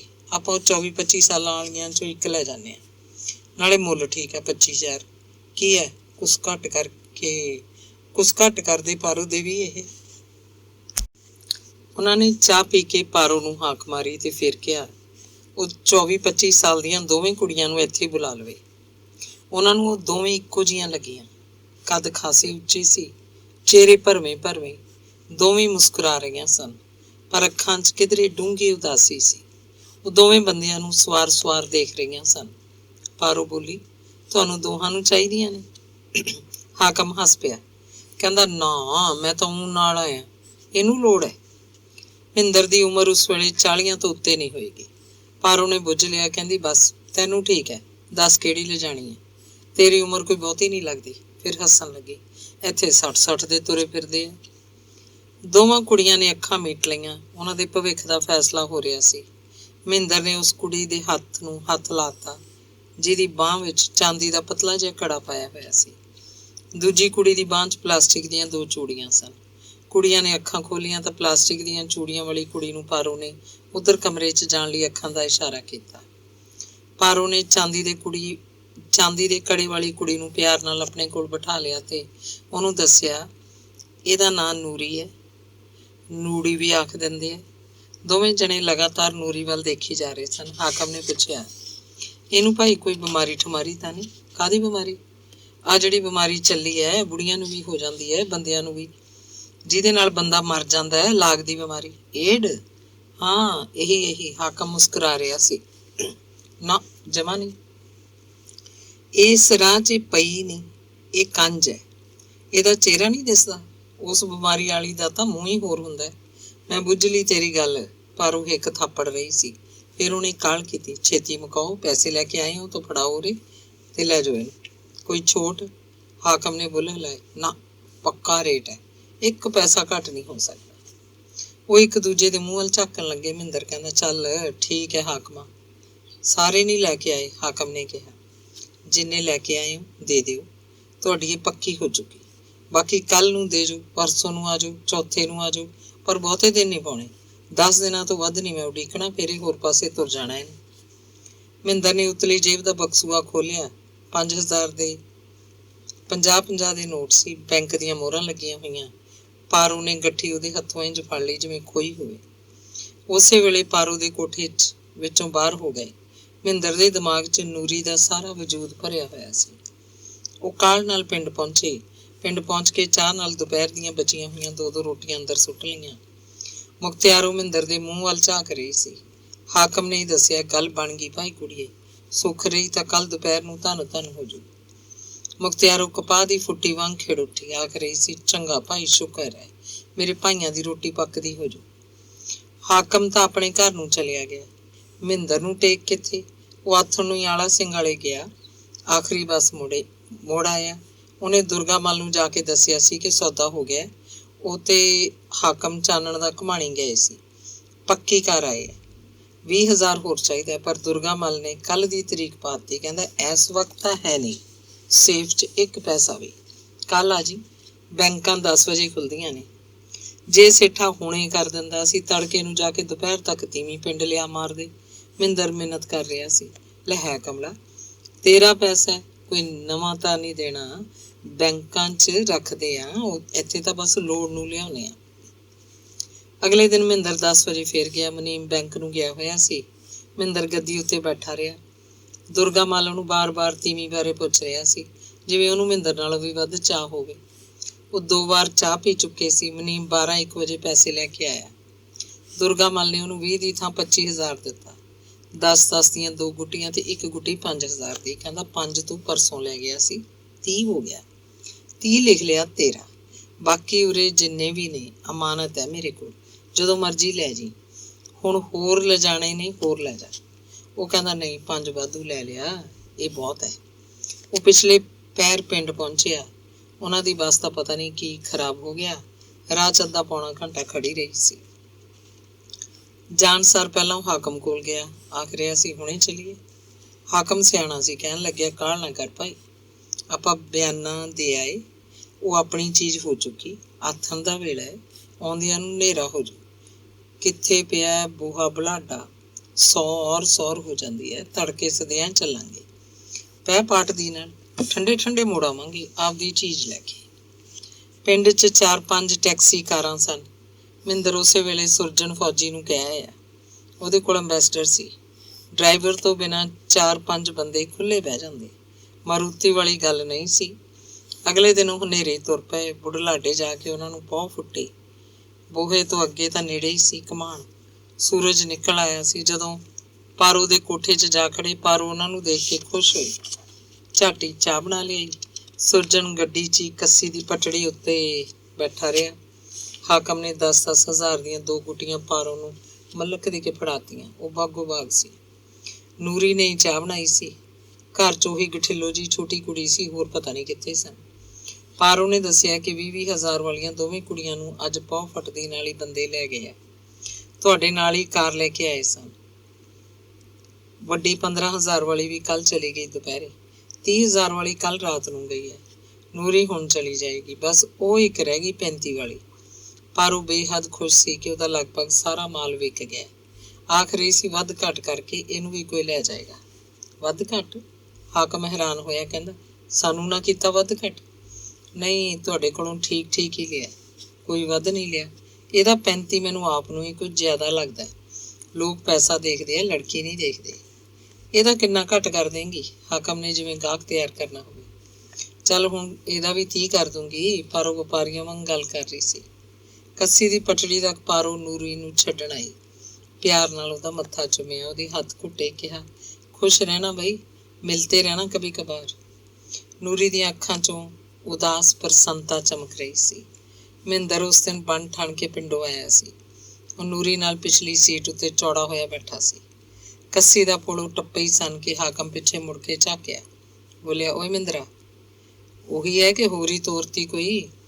ਓਏ ਚੱਲ ਕੋਈ ਹੋਈ, ਤੀਵੀਂ ਤਾਂ ਹੈ। ਮਹਿੰਦਰ ਲਾਚੜਿਆ ਹੋਇਆ ਸੀ। ਓਏ ਨਹੀਂ ਯਾਰ। ਹਾਕਮ ਫੇਰ ਬੋਲਿਆ ਹਾਂ ਠੀਕ ਹੈ, ਉਹੀ ਹੈ, ਤੈਨੂੰ ਕੀ ਪਛਾਣ ਹੈ? ਮਹਿੰਦਰ ਨੇ ਨੂਰੀ ਦਾ ਸਾਰਾ ਵਜੂਦ ਅੱਖਾਂ 'ਚ ਟੋਇਆ। ਚਾਂਦੀ ਦਾ ਕੜਾ ਤਾਂ ਉਹੀ ਹੈ। ਉਹਦੇ ਮਨ ਨੇ ਤਸੱਲੀ ਕਰਕੇ ਆਖਿਆ ਓਏ ਕੜਾ ਨਹੀਂ, ਕੜਾ ਤਾਂ ਬਦਲ ਵੀ ਸਕਦਾ ਸੀ। ਇਹਦੀ ਠੋਡੀ ਤੇ ਕਾਲਾ ਤਿਣ ਉਹੀ ਹੈ, ਦਿੰਦਾ ਨਹੀਂ ਨਾ। ਉਦਣ ਮੈਂ ਗੌਰ ਨਹੀਂ ਕੀਤੀ। ਨਹੀਂ, ਮੈਂ ਦੇਖਿਆ ਸੀ ਇਹਦਾ ਤਿਣ। ਫਿਰ ਹਾਕਮ ਬੋਲਿਆ ਪਤਾ ਨਹੀਂ ਤੈਨੂੰ ਵਪਾਰੀ ਮਹਿਸ ਦਾ ਸੌਦਾ ਕਰਕੇ ਕੋਈ ਨਿਸ਼ਾਨੀ ਯਾਦ ਰੱਖਦੇ ਨੇ। ਮੈਂ ਇਹਦੀ ਠੋਡੀ ਦਾ ਤਿਣ ਨਿਸ਼ਾਨੀ ਯਾਦ ਰੱਖੀ ਸੀ। ਹੋਰ ਉਹ ਤਿਣ ਕਿਸੇ ਤੀਵੀਂ ਦੇ ਨਹੀਂ ਸੀ। ਬੋਹੇ ਦੇ ਅੱਡੇ ਉੱਤੇ ਉਹੀ ਬੰਦਾ ਖੜਾ ਸੀ, ਕਾਲੀ ਪਗੜੀ ਵਾਲਾ, ਜਿਹੜਾ ਪਰਸੋਂ ਘੁਮਾਣੀ ਉਹਨਾਂ ਨੂੰ ਪਾਰੋ ਦੇ ਕੋਠੇ ਤੱਕ ਛੱਡ ਕੇ ਗਿਆ ਸੀ। ਉਹਨੇ ਵੀ ਹਾਕਮ ਨੂੰ ਪਛਾਣ ਲਿਆ ਤੇ ਹੱਥ ਦੇ ਕੇ ਕਾਰ ਰੋਕ ਲਈ। ਉਹਨੇ ਕਾਰ ਅੰਦਰ ਨਿਗਾਹ ਮਾਰੀ। ਦੂਜਾ ਬੰਦਾ ਤੀਵੀਂ ਲਈ ਬੈਠਾ ਦੇਖ ਕੇ ਮੁਬਾਰਕਾਂ ਦੇਣ ਲੱਗਾ, ਹੱਥ ਖੜਾ ਕੀਤਾ। ਫਿਰ ਹਾਕਮ ਦੇ ਕੰਨ 'ਚ ਕਹਿਣ ਲੱਗਾ ਵਧੀਆ ਕੀਤਾ ਤੁਸੀਂ, ਮੇਰੇ ਘਰ ਵੀ ਬੰਗਾਲਣ ਹੈ, 10 ਸਾਲ ਹੋ ਗਏ, 2 ਜਵਾਕ ਵੀ ਨੇ, ਕਿਧਰੇ ਨਹੀਂ ਜਾਂਦੀਆਂ ਹੁੰਦੀਆਂ ਇਹ, ਨੇਚਾ ਰੱਖਿਓ। ਉਹ ਇਹਨਾਂ ਨੂੰ ਚਾਹ ਪਾਣੀ ਦੀ ਸੁਲਾ ਮਾਰ ਹੀ ਰਿਹਾ ਸੀ ਕਿ ਸੁਰਜਨ ਨੇ ਕਾਰ ਤੋਰ ਲਈ। ਅੰਗ 12ਵਾਂ। ਸਰਦਾਰਗੜ੍ਹ ਸਰਕਾਰੀ ਹਾਈ ਸਕੂਲ ਸੀ। ਕੁਝ ਸਾਲਾਂ ਬਾਅਦ ਤਰਸੇਮ ਨੇ ਆਪਣੀ ਬਦਲੀ ਪਿੰਡ ਦੀ ਕਰਵਾ ਲਈ ਸੀ। ਉਹਨਾਂ ਦਿਨਾਂ 'ਚ ਉਹਦਾ ਮੁੰਡਾ ਸੁਰੇਸ਼ 7ਵੀਂ 'ਚ ਪੜ੍ਹਦਾ ਸੀ। ਸੁਰੇਸ਼ ਕਰਕੇ ਹੀ ਉਹਨੇ ਪਿੰਡ ਦੀ ਬਦਲੀ ਕਰਾਈ ਸੀ ਤਾਂ ਕਿ ਉਹ ਮੁੰਡੇ ਉੱਤੇ ਨਿਗਾਹ ਰੱਖੇ ਤੇ ਅੰਗਰੇਜ਼ੀ ਦਾ ਸਬਜੈਕਟ ਉਹ ਆਪ ਲਿਆ ਕਰੇ। ਉਹਦੀ ਆਪਣੀ ਅੰਗਰੇਜ਼ੀ ਚੰਗੀ ਸੀ। ਉਹ ਚਾਹੁੰਦਾ ਸੀ ਅੰਗਰੇਜ਼ੀ 'ਚ ਉਹਦਾ ਮੁੰਡਾ ਪੂਰਾ ਹੁਸ਼ਿਆਰ ਬਣ ਜਾਏ। ਹੁਣ ਪਿੰਡ ਆ ਕੇ ਉਹ ਸੁਰੇਸ਼ ਨੂੰ ਅੰਗਰੇਜ਼ੀ ਘਰ ਵੀ ਪੜ੍ਹਾਉਂਦਾ, ਸਕੂਲ ਵਿੱਚ ਵੀ। ਹੈਡਮਾਸਟਰ ਨੂੰ ਕਹਿ ਕੇ ਉਹਨੇ 7ਵੀਂ ਦੀ ਅੰਗਰੇਜ਼ੀ ਲਈ ਸੀ। ਉਹਨਾਂ ਦੇ ਹਿਸਾਬ ਦਾ ਮਾਸਟਰ ਬੀਰਬਲ ਉਂਝ ਹੀ ਚੰਗਾ ਆਦਮੀ ਸੀ, ਇੱਕ ਸਮਰਪਿਤ ਅਧਿਆਪਕ ਜਿਹਨੂੰ ਕਹਿ ਸਕਦੇ ਹਾਂ। ਉਹ ਸਰੀਰ ਦਾ ਤਾਂ ਟੁੱਟਿਆ ਜਿਹਾ ਸੀ, ਪਰ ਕਲਾਸ 'ਚ ਪੂਰੀ ਤਨਦੇਹੀ ਨਾਲ ਪੜ੍ਹਾਉਂਦਾ, ਅੱਕਦਾ ਥੱਕਦਾ ਨਹੀਂ ਸੀ। ਉਹ ਦਿਨ 'ਚ ਸਿਰਫ 3 ਰੋਟੀਆਂ ਖਾਂਦਾ, 1 ਰੋਟੀ ਸਕੂਲ ਆਉਣ ਤੋਂ ਪਹਿਲਾਂ, 1 ਰੋਟੀ ਦੁਪਹਿਰੇ ਖਾਣ ਲਈ ਸਕੂਲ ਲੈ ਕੇ ਆਉਂਦਾ ਤੇ 1 ਰੋਟੀ ਰਾਤ ਨੂੰ। ਸਬਜ਼ੀ ਖਾਸੀ ਖਾ ਜਾਂਦਾ ਸੀ। ਰਾਤ ਨੂੰ ਦੱਸਦਾ ਹੁੰਦਾ 1 ਪਾ ਦੁੱਧ ਪੀਂਦਾ, ਫਿੱਕਾ। ਉਹ ਧਨੌਲੇ ਤੋਂ ਸਾਈਕਲ ਉੱਤੇ ਆਉਂਦਾ ਹੁੰਦਾ। ਧਨੌਲੇ ਤੋਂ ਸਰਦਾਰਗੜ੍ਹ ਤੱਕ ਸੂਏ ਦੀ ਪਟੜੀ ਸੀ, ਸੜਕ ਨਹੀਂ ਸੀ। ਪਟੜੀ ਸੜਕ ਵਰਗੀ ਸੀ, ਸਾਫ਼ ਤੇ ਪੱਕੀ ਮਿੱਟੀ ਦੀ। ਕਿਧਰੇ ਕੋਈ ਖਾਈ ਟੋਆ ਨਹੀਂ, ਕਿਧਰੇ ਕੋਈ ਧੌੜਾ ਨਹੀਂ। 8ਵੀਂ ਜਮਾਤ ਵਿੱਚ ਵੀ ਹਿਸਾਬ ਬੀਰਬਲ ਕੋਲ ਸੀ ਤੇ ਅੰਗਰੇਜ਼ੀ ਤਰਸੇਮ ਲਾਲ ਕੋਲ। ਤਰਸੇਮ ਨੇ ਬੀਰਬਲ ਦਾਸ ਨਾਲ ਦੋਸਤੀ ਪੱਕੀ ਗੰਢ ਲਈ ਸੀ, ਇਸ ਲਈ ਉਹ ਸੁਰੇਸ਼ ਦੇ ਹਿਸਾਬ ਵੱਲ ਖਾਸ ਧਿਆਨ ਰੱਖਦਾ। ਉਹਨੂੰ ਵਿਹਲੇ ਪੀਰੀਅਡ ਵਿੱਚ ਵੀ ਸਵਾਲ ਸਮਝਾ ਦਿੰਦਾ। 8ਵੀਂ ਜਮਾਤ ਨੂੰ ਪੜ੍ਹਾਉਣ ਵਾਲੇ ਸਾਰੇ ਅਧਿਆਪਕ ਹੀ ਮਿਹਨਤੀ ਸਨ, ਪਰ ਇੱਕ ਗਿਆਨੀ ਮਾਸਟਰ ਹੀ ਨਿਕੰਮਾ ਸੀ। ਵਿਹਲੇ ਪੀਰੀਅਡ 'ਚ ਸਟਾਫ ਰੂਮ ਦੇ ਬੈਂਚ ਉੱਤੇ ਸੁੱਤਾ ਰਹਿੰਦਾ ਤੇ ਫਿਰ ਕਲਾਸਾਂ 'ਚ ਵੀ ਉਂਗਲਾਉਂਦਾ ਰਹਿੰਦਾ। 8ਵੀਂ ਜਮਾਤ ਨੂੰ ਉਹਨੇ ਕਦੇ ਇੱਕ ਅੱਖਰ ਵੀ ਨਹੀਂ ਪੜ੍ਹਾਇਆ ਸੀ। ਗਾਈਡ ਲਵਾ ਛੱਡੀ ਸੀ, ਵਿਦਿਆਰਥੀ ਗਾਈਡ ਨਾਲ ਮੱਥਾ ਮਾਰਦੇ ਰਹਿੰਦੇ। ਇਹ ਸਿੰਗਲ ਸੈਕਸ਼ਨ ਸਕੂਲ ਸੀ, ਨਹੀਂ ਤਾਂ ਤਰਸੇਮ ਲਾਲ ਹੈਡਮਾਸਟਰ ਨੂੰ ਕਹਿ ਕੇ ਸੁਰੇਸ਼ ਦੀ ਕਲਾਸ ਨੂੰ ਦੂਜਾ ਗਿਆਨੀ ਲਗਵਾ ਲੈਂਦਾ। ਹੈਡਮਾਸਟਰ ਗਿਆਨੀ ਨੂੰ ਕਹਿ ਕੇ ਥੱਕ ਗਿਆ ਸੀ। ਸਾਰੇ ਮਾਸਟਰ ਜਿਨ੍ਹਾਂ ਦੇ ਆਪਣੇ ਬੱਚੇ ਉਸੇ ਸਕੂਲ 'ਚ ਪੜ੍ਹਦੇ ਸੀ, ਗਿਆਨੀ ਉੱਤੇ ਦੰਦ ਚੱਬਦੇ, ਪਰ ਬੇਬਸ ਸਨ, ਕੁਝ ਨਹੀਂ ਵਿਗਾੜ ਸਕਦੇ ਸੀ ਗਿਆਨੀ ਜੀ ਦਾ। ਉਹ ਫੱਕਰ ਬੰਦਾ ਸੀ, ਗਾਲ ਕੱਢੀ ਦਾ ਵੀ ਗੁੱਸਾ ਨਹੀਂ ਕਰਦਾ ਸੀ, ਨਾ ਪਿਆਰ ਦੇ ਸ਼ਬਦਾਂ ਨੂੰ ਸਮਝਦਾ ਸੀ। ਤਨਖਾਹ ਲੈਣ ਵੇਲੇ ਸਭ ਤੋਂ ਪਹਿਲਾਂ ਰਸੀਦੀ ਟਿਕਟ ਨੂੰ ਥੁੱਕ ਲਾਈ ਖੜਾ ਹੁੰਦਾ, ਪਰ ਉਹ ਕਿਸਮਤ ਦਾ ਤਾਂ ਨਹੀਂ ਸੀ। 8ਵੀਂ 10ਵੀਂ ਦੇ ਨਤੀਜੇ ਨਿਕਲਦੇ ਤਾਂ ਪੰਜਾਬੀ ਦਾ ਨਤੀਜਾ 100% ਹੀ ਹੁੰਦਾ, ਜਦਕਿ ਬਾਕੀਆਂ ਦੇ ਸਭ ਦੇ ਨਤੀਜੇ ਬੋਰਡ ਤੋਂ ਥੱਲੇ ਹੁੰਦੇ ਸਨ। ਕਿਸੇ ਸਬਜੈਕਟ ਦਾ ਨਤੀਜਾ ਹੀ ਬੋਰਡ ਤੋਂ ਉੱਤੇ ਰਹਿੰਦਾ। ਹੈਡਮਾਸਟਰ ਇਹ ਆ ਕੇ ਸਬਰ ਕਰ ਲੈਂਦਾ, ਮਾਸਟਰ ਸਾਹਿਬਾਨ ਵੀ ਕੀ ਕਰਨ ਜੀ, ਪੇਂਡੂ ਸਕੂਲ ਹੈ, ਸ਼ਹਿਰ ਹੁੰਦਾ ਤਾਂ ਸਾਡੇ ਇਹਨਾਂ ਹੀ ਅਧਿਆਪਕਾਂ ਦੇ ਬੱਚੇ ਮੈਰਿਟ 'ਚ ਆਉਂਦੇ। ਉਹਨਾਂ ਦਿਨਾਂ 'ਚ ਬਹੁਤ ਮਾੜੇ ਨਤੀਜਿਆਂ ਵਾਲੇ ਅਧਿਆਪਕ ਦੀ ਗੁਪਤ ਰਿਪੋਰਟ ਖਰਾਬ ਹੋ ਜਾਂਦੀ, ਉੱਤੋਂ ਤਾੜਾਂ ਆ ਜਾਂਦੀ ਤੇ ਕਦੇ ਸਾਲਾਨਾ ਤਰੱਕੀ ਵੀ ਰੁਕ ਜਾਂਦੀ। ਇਹੀ ਵਜ੍ਹਾ ਸੀ ਕਿ ਅਧਿਆਪਕ ਲੋਕ ਆਪਣੇ ਵਿਦਿਆਰਥੀਆਂ ਨੂੰ ਆਪ ਨਕਲ ਮਰਵਾਉਂਦੇ। ਸੈਂਟਰ ਦੀ ਮੀਟ ਸ਼ਰਾਬ ਨਾਲ ਪੂਰੀ ਸੇਵਾ ਕੀਤੀ ਜਾਂਦੀ। ਕਿਧਰੇ ਨਕਦ ਚੜਾਵਾ ਵੀ ਚੜ੍ਹਦਾ। ਤਰਸੇਮ ਲਾਲ ਨਕਲ ਦੇ ਹੱਕ ਵਿੱਚ ਨਹੀਂ ਸੀ। ਬੀਰਬਲ ਦਾਸ ਵੀ ਉਹਨੂੰ ਇਹੀ ਸਿੱਖਿਆ ਦਿੰਦਾ ਹੁੰਦਾ। ਤਰਸੇਮ ਲਾਲ ਨੂੰ ਸੁਰੇਸ਼ ਉੱਤੇ ਬੜਾ ਮਾਣ ਸੀ। ਉਹਨੇ 8ਵੀਂ ਵੇਲੇ ਸੈਂਟਰ ਸੁਪਰਡੈਂਟ ਨੂੰ ਆਪ ਬੇਨਤੀ ਕੀਤੀ ਕਿ ਉਹ ਇਹ ਚਾਹੁੰਦਾ ਹੈ ਉਹਦੇ ਮੁੰਡੇ ਨੂੰ ਕੋਈ ਦੂਜਾ ਮੁੰਡਾ ਡਿਸਟਰਬ ਨਾ ਕਰੇ, ਬਸ। ਉਹ ਨਕਲ ਬਿਲਕੁਲ ਨਹੀਂ ਚਾਹੁੰਦਾ। ਸੁਰੇਸ਼ ਉੱਤੇ ਬੜੀਆਂ ਆਸਾਂ ਸਨ ਕਿ ਉਹ ਕੋਈ ਪੋਜੀਸ਼ਨ ਮਾਰੇਗਾ। ਤਰਸੇਮ ਦੀ ਮਾਂ ਤਾਂ ਮਰ ਚੁੱਕੀ ਸੀ। ਸੀਤਾ ਅੰਦਰੋਂ ਅੰਦਰ ਦੇਵੀ ਦੀ ਕੜਾਹੀ ਸੁੱਕੀ ਬੈਠੀ ਸੀ। ਸੱਸ ਨਾਲੋਂ ਅੰਧ ਵਿਸ਼ਵਾਸਾਂ 'ਚ ਉਹ ਕਿਵੇਂ ਵੀ ਘੱਟ ਨਹੀਂ ਸੀ। ਨਤੀਜਾ ਨਿਕਲਿਆ, ਸੁਰੇਸ਼ ਦੀ ਸਿਰਫ 2nd ਡਿਵੀਜ਼ਨ ਆਈ। ਬੀਰਬਲ ਤੇ ਤਰਸੇਮ ਨਿਰਾਸ਼ ਸਨ। ਸੀਤਾ ਨੇ ਫਿਰ ਵੀ ਦੇਵੀ ਦੀ ਕੜਾਹੀ ਕੀਤੀ, ਆਖ ਰਹੀ ਸੀ, ਚੱਲ ਪਾਸ ਤਾਂ ਹੋ ਗਿਆ ਮੇਰਾ ਪੁੱਤ। ਤਰਸੇਮ ਸਕੂਲ 'ਚ ਆਖਦਾ ਫਿਰਦਾ, ਸੁਰੇਸ਼ ਦੇ ਨੰਬਰ ਆਪਦੇ ਨੇ, ਬਾਕੀ ਮੁੰਡਿਆਂ ਦੇ ਨੰਬਰ ਉਹਨਾਂ ਦੇ ਮਾਸਟਰਾਂ ਦੇ। ਉਹਦਾ ਕੋਈ ਗੁੱਸਾ ਨਹੀਂ ਕਰਦਾ ਸੀ, ਹੱਸ ਛੱਡਦਾ। ਕੋਈ ਇੱਕ ਗੰਭੀਰ ਹੋ ਕੇ ਜਵਾਬ ਦਿੰਦਾ, ਕੀ ਕਰੀਏ ਯਾਰ ਤਰਸੇਮ, ਜ਼ਮਾਨਾ ਮਾੜਾ ਆ ਗਿਆ, ਮਜਬੂਰੀ ਹੈ ਭਾਈ। ਤਰਸੇਮ ਹੈਡਮਾਸਟਰ ਨਾਲ ਲਿਹਾਜ਼ ਰੱਖਦਾ। ਉਹ ਆਲਾ ਸਿੰਘ ਵਾਲੇ ਤੋਂ ਆਉਂਦਾ ਸੀ, ਬੱਸ ਤੇ ਆਉਂਦਾ, ਬਹੁਤੀ ਦੂਰ ਨਹੀਂ ਸੀ, 20 ਮਿੰਟਾਂ 'ਚ ਸਰਦਾਰਗੜ੍ਹ ਆ ਜਾਂਦਾ। ਮਹੀਨੇ 'ਚ 1-2 ਵਾਰ ਤਰਸੇਮ ਹੈਡਮਾਸਟਰ ਨੂੰ ਪਿੰਡ ਹੀ ਰਾਤ ਨੂੰ ਰੱਖ ਲੈਂਦਾ।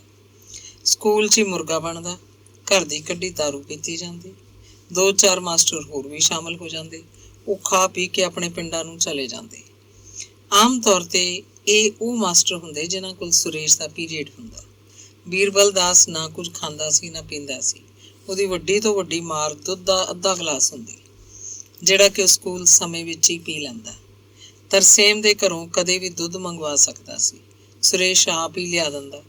ਜਿਸ ਦਿਨ ਹੈਡਮਾਸਟਰ ਸਰਦਾਰਗੜ੍ਹ ਰਾਤ ਕੱਟਦਾ, ਸਾਰਾ ਖਰਚ ਤਰਸੇਮ ਦਾ ਹੁੰਦਾ।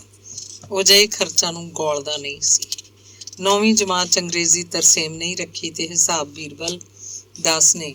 ਪੰਜਾਬੀ ਦਾ ਵਿਸ਼ਾ ਹੈਡਮਾਸਟਰ ਨੇ ਆਪ ਲੈ ਲਿਆ। ਉਹ ਪੁਰਾਣੇ ਵਕਤਾਂ 'ਚ ਗਿਆਨੀ ਟੀਚਰ ਰਹਿ ਚੁੱਕਿਆ ਸੀ। ਗਿਆਨੀ ਤੋਂ ਬਾਅਦ ਉਹਨੇ FA ਕੀਤੀ ਸੀ, ਫਿਰ BA, ਫਿਰ B.Ed ਪਾਸ ਕਰਕੇ ਸੋਸ਼ਲ ਸਟੱਡੀ ਮਾਸਟਰ ਬਣਿਆ ਸੀ। ਸੀਨੀਅਰਿਟੀ 'ਚ ਨਾ ਆਉਣ ਕਰਕੇ ਹੁਣ ਪਿਛਲੇ ਸਾਲਾਂ ਤੋਂ ਹੈਡਮਾਸਟਰ ਸੀ। 9ਵੀਂ ਦੀ ਪੰਜਾਬੀ ਦਾ ਪੀਰੀਅਡ ਲੈਣ ਕਰਕੇ ਹੈਡਮਾਸਟਰ ਦਾ ਜਮਾਤ ਨਾਲ ਵੀ ਸਿੱਧਾ ਸੰਪਰਕ ਜੁੜ ਗਿਆ ਸੀ। ਉਹਨੂੰ ਚੰਗੇ ਮੁੰਡੇ ਮਾੜੇ ਮੁੰਡਿਆਂ ਦੀ ਸੂਹ ਰਹਿੰਦੀ, ਤੇ ਇਹ ਵੀ ਕਿ ਉਹਨਾਂ ਦੇ ਅਧਿਆਪਕ ਉਹਨਾਂ ਨੂੰ ਵੀ ਕਿੰਨਾ ਕੁ ਪੜ੍ਹਾਉਂਦੇ ਨੇ। ਇਹ ਸਾਰੀ ਸਕੀਮ ਤਰਸੇਮ ਲਾਲ ਦੀ ਸੀ। ਗਿਆਨੀ ਮਾਸਟਰ ਨੂੰ ਕੋਈ ਇਤਰਾਜ਼ ਨਹੀਂ ਸੀ ਕਿ ਉਹ ਤੋਂ ਪੰਜਾਬੀ ਖੋਹ ਲਈ ਗਈ ਹੈ। 9ਵੀਂ ਜਮਾਤ ਸਾਰੀ ਪਾਸ ਕਰ ਦਿੱਤੀ ਗਈ। ਸਾਰੇ 35 ਮੁੰਡੇ ਕੁੜੀਆਂ ਸਨ, 5 ਕੁੜੀਆਂ ਸਨ ਤੇ 30 ਮੁੰਡੇ। 4-5 ਮੁੰਡੇ ਨਲਾਇਕ ਜਿਹੇ ਸਨ। ਉਹਨਾਂ ਦੇ ਨੰਬਰ ਬਹੁਤ ਘੱਟ ਸਨ, ਉਹ ਫੇਲ ਹੁੰਦੇ ਸਨ, ਪਰ ਤਰਸੇਮ ਦੇ ਸੁਝਾਅ ਕਰਕੇ ਹੈਡਮਾਸਟਰ ਨੇ ਉਹ ਵੀ ਪਾਸ ਕਰ ਦਿੱਤੇ। ਪਿੰਡ ਦਾ ਮਾਮਲਾ ਸੀ, ਉਹ ਫੇਲ ਹੋ ਜਾਂਦੇ ਤਾਂ ਇਤਰਾਜ਼ ਤਰਸੇਮ ਜਿੰਮੇ ਆਉਂਦਾ। ਪਿੰਡ ਵਿੱਚ ਤਾਂ ਪਹਿਲਾਂ ਹੀ ਮਿੰਨੀ ਚਰਚਾ ਹੁੰਦੀ ਰਹਿੰਦੀ ਕਿ ਸਾਰੀਆਂ ਰਿਆਇਤਾਂ ਬਾਹਮਣ ਦੇ ਮੁੰਡੇ ਲਈ ਹਨ।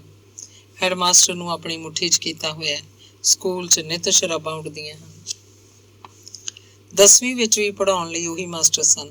10ਵੀਂ ਦੇ ਪੇਪਰਾਂ 'ਚ ਤਰਸੇਮ ਨੇ ਆਪਣਾ ਨਿਯਮ ਤੋੜ ਦਿੱਤਾ, ਜਦੋਂ ਕਿ ਬੀਰਬਲ ਦਾਸ ਇਹਦੇ ਹੱਕ 'ਚ ਨਹੀਂ ਸੀ।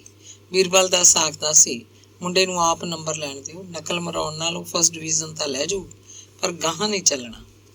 ਦਾਰੂ ਦੇ ਨਸ਼ੇ 'ਚ ਦੂਜੇ ਅਧਿਆਪਕ ਸੁਝਾਅ ਦਿੰਦੇ, ਉਹ ਤਰਸੇਮ ਕੇਰਾਂ ਫਸਟ ਡਿਵੀਜ਼ਨ ਆ ਜੇ, ਮਗਰੋਂ ਨਕਲ ਕਿਹਨੇ ਪੁੱਛਣੀ ਹੈ, ਅਗਲਾ ਮਾਰਕਸ ਦੇਖੂ, ਮੁੰਡੇ ਨੂੰ ਕਿਸੇ ਚੰਗੇ ਕੋਰਸ 'ਚ ਦਾਖਲਾ ਮਿਲ ਜੂ। ਉਹ ਫਸਟ ਡਿਵੀਜ਼ਨ ਤਾਂ ਇਸ ਲੜਕੇ ਦੀ ਉਂਜੀ ਆ ਜਾਣੀ ਹੈ, ਹੈਲਪ ਕਰਾਂਗੇ ਤਾਂ ਕੋਈ ਪੋਜੀਸ਼ਨ ਆ ਸਕਦੀ ਹੈ। ਹੈਡਮਾਸਟਰ ਦਾ ਮੁਰਗਾ ਬੋਲ ਰਿਹਾ ਹੁੰਦਾ। ਇਮਤਿਹਾਨ ਸ਼ੁਰੂ ਹੋਣ ਤੋਂ 10 ਦਿਨ ਪਹਿਲਾਂ ਵਿਦਿਆਰਥੀਆਂ ਕੋਲੋਂ 100 ਰੁਪਇਆ ਬਾਸ਼ ਇਕੱਠੀ ਕੀਤੀ ਗਈ। ਜਿਨ੍ਹਾਂ ਮਾਸਟਰਾਂ ਕੋਲ ਸਬਜੈਕਟ ਸਨ, ਉਹਨਾਂ ਤੋਂ ਵੱਖਰੇ ਪੈਸੇ ਲਏ ਗਏ। ਬੀਰਬਲ ਦਾਸ ਦੇ ਪੈਸੇ ਤਰਸੇਮ ਨੇ ਦੇ ਦਿੱਤੇ। ਹੈਡਮਾਸਟਰ ਆਖ ਰਿਹਾ ਸੀ, ਤੁਹਾਡਾ ਰਿਜ਼ਲਟ ਵੀ ਤਾਂ ਬਣੇਗਾ।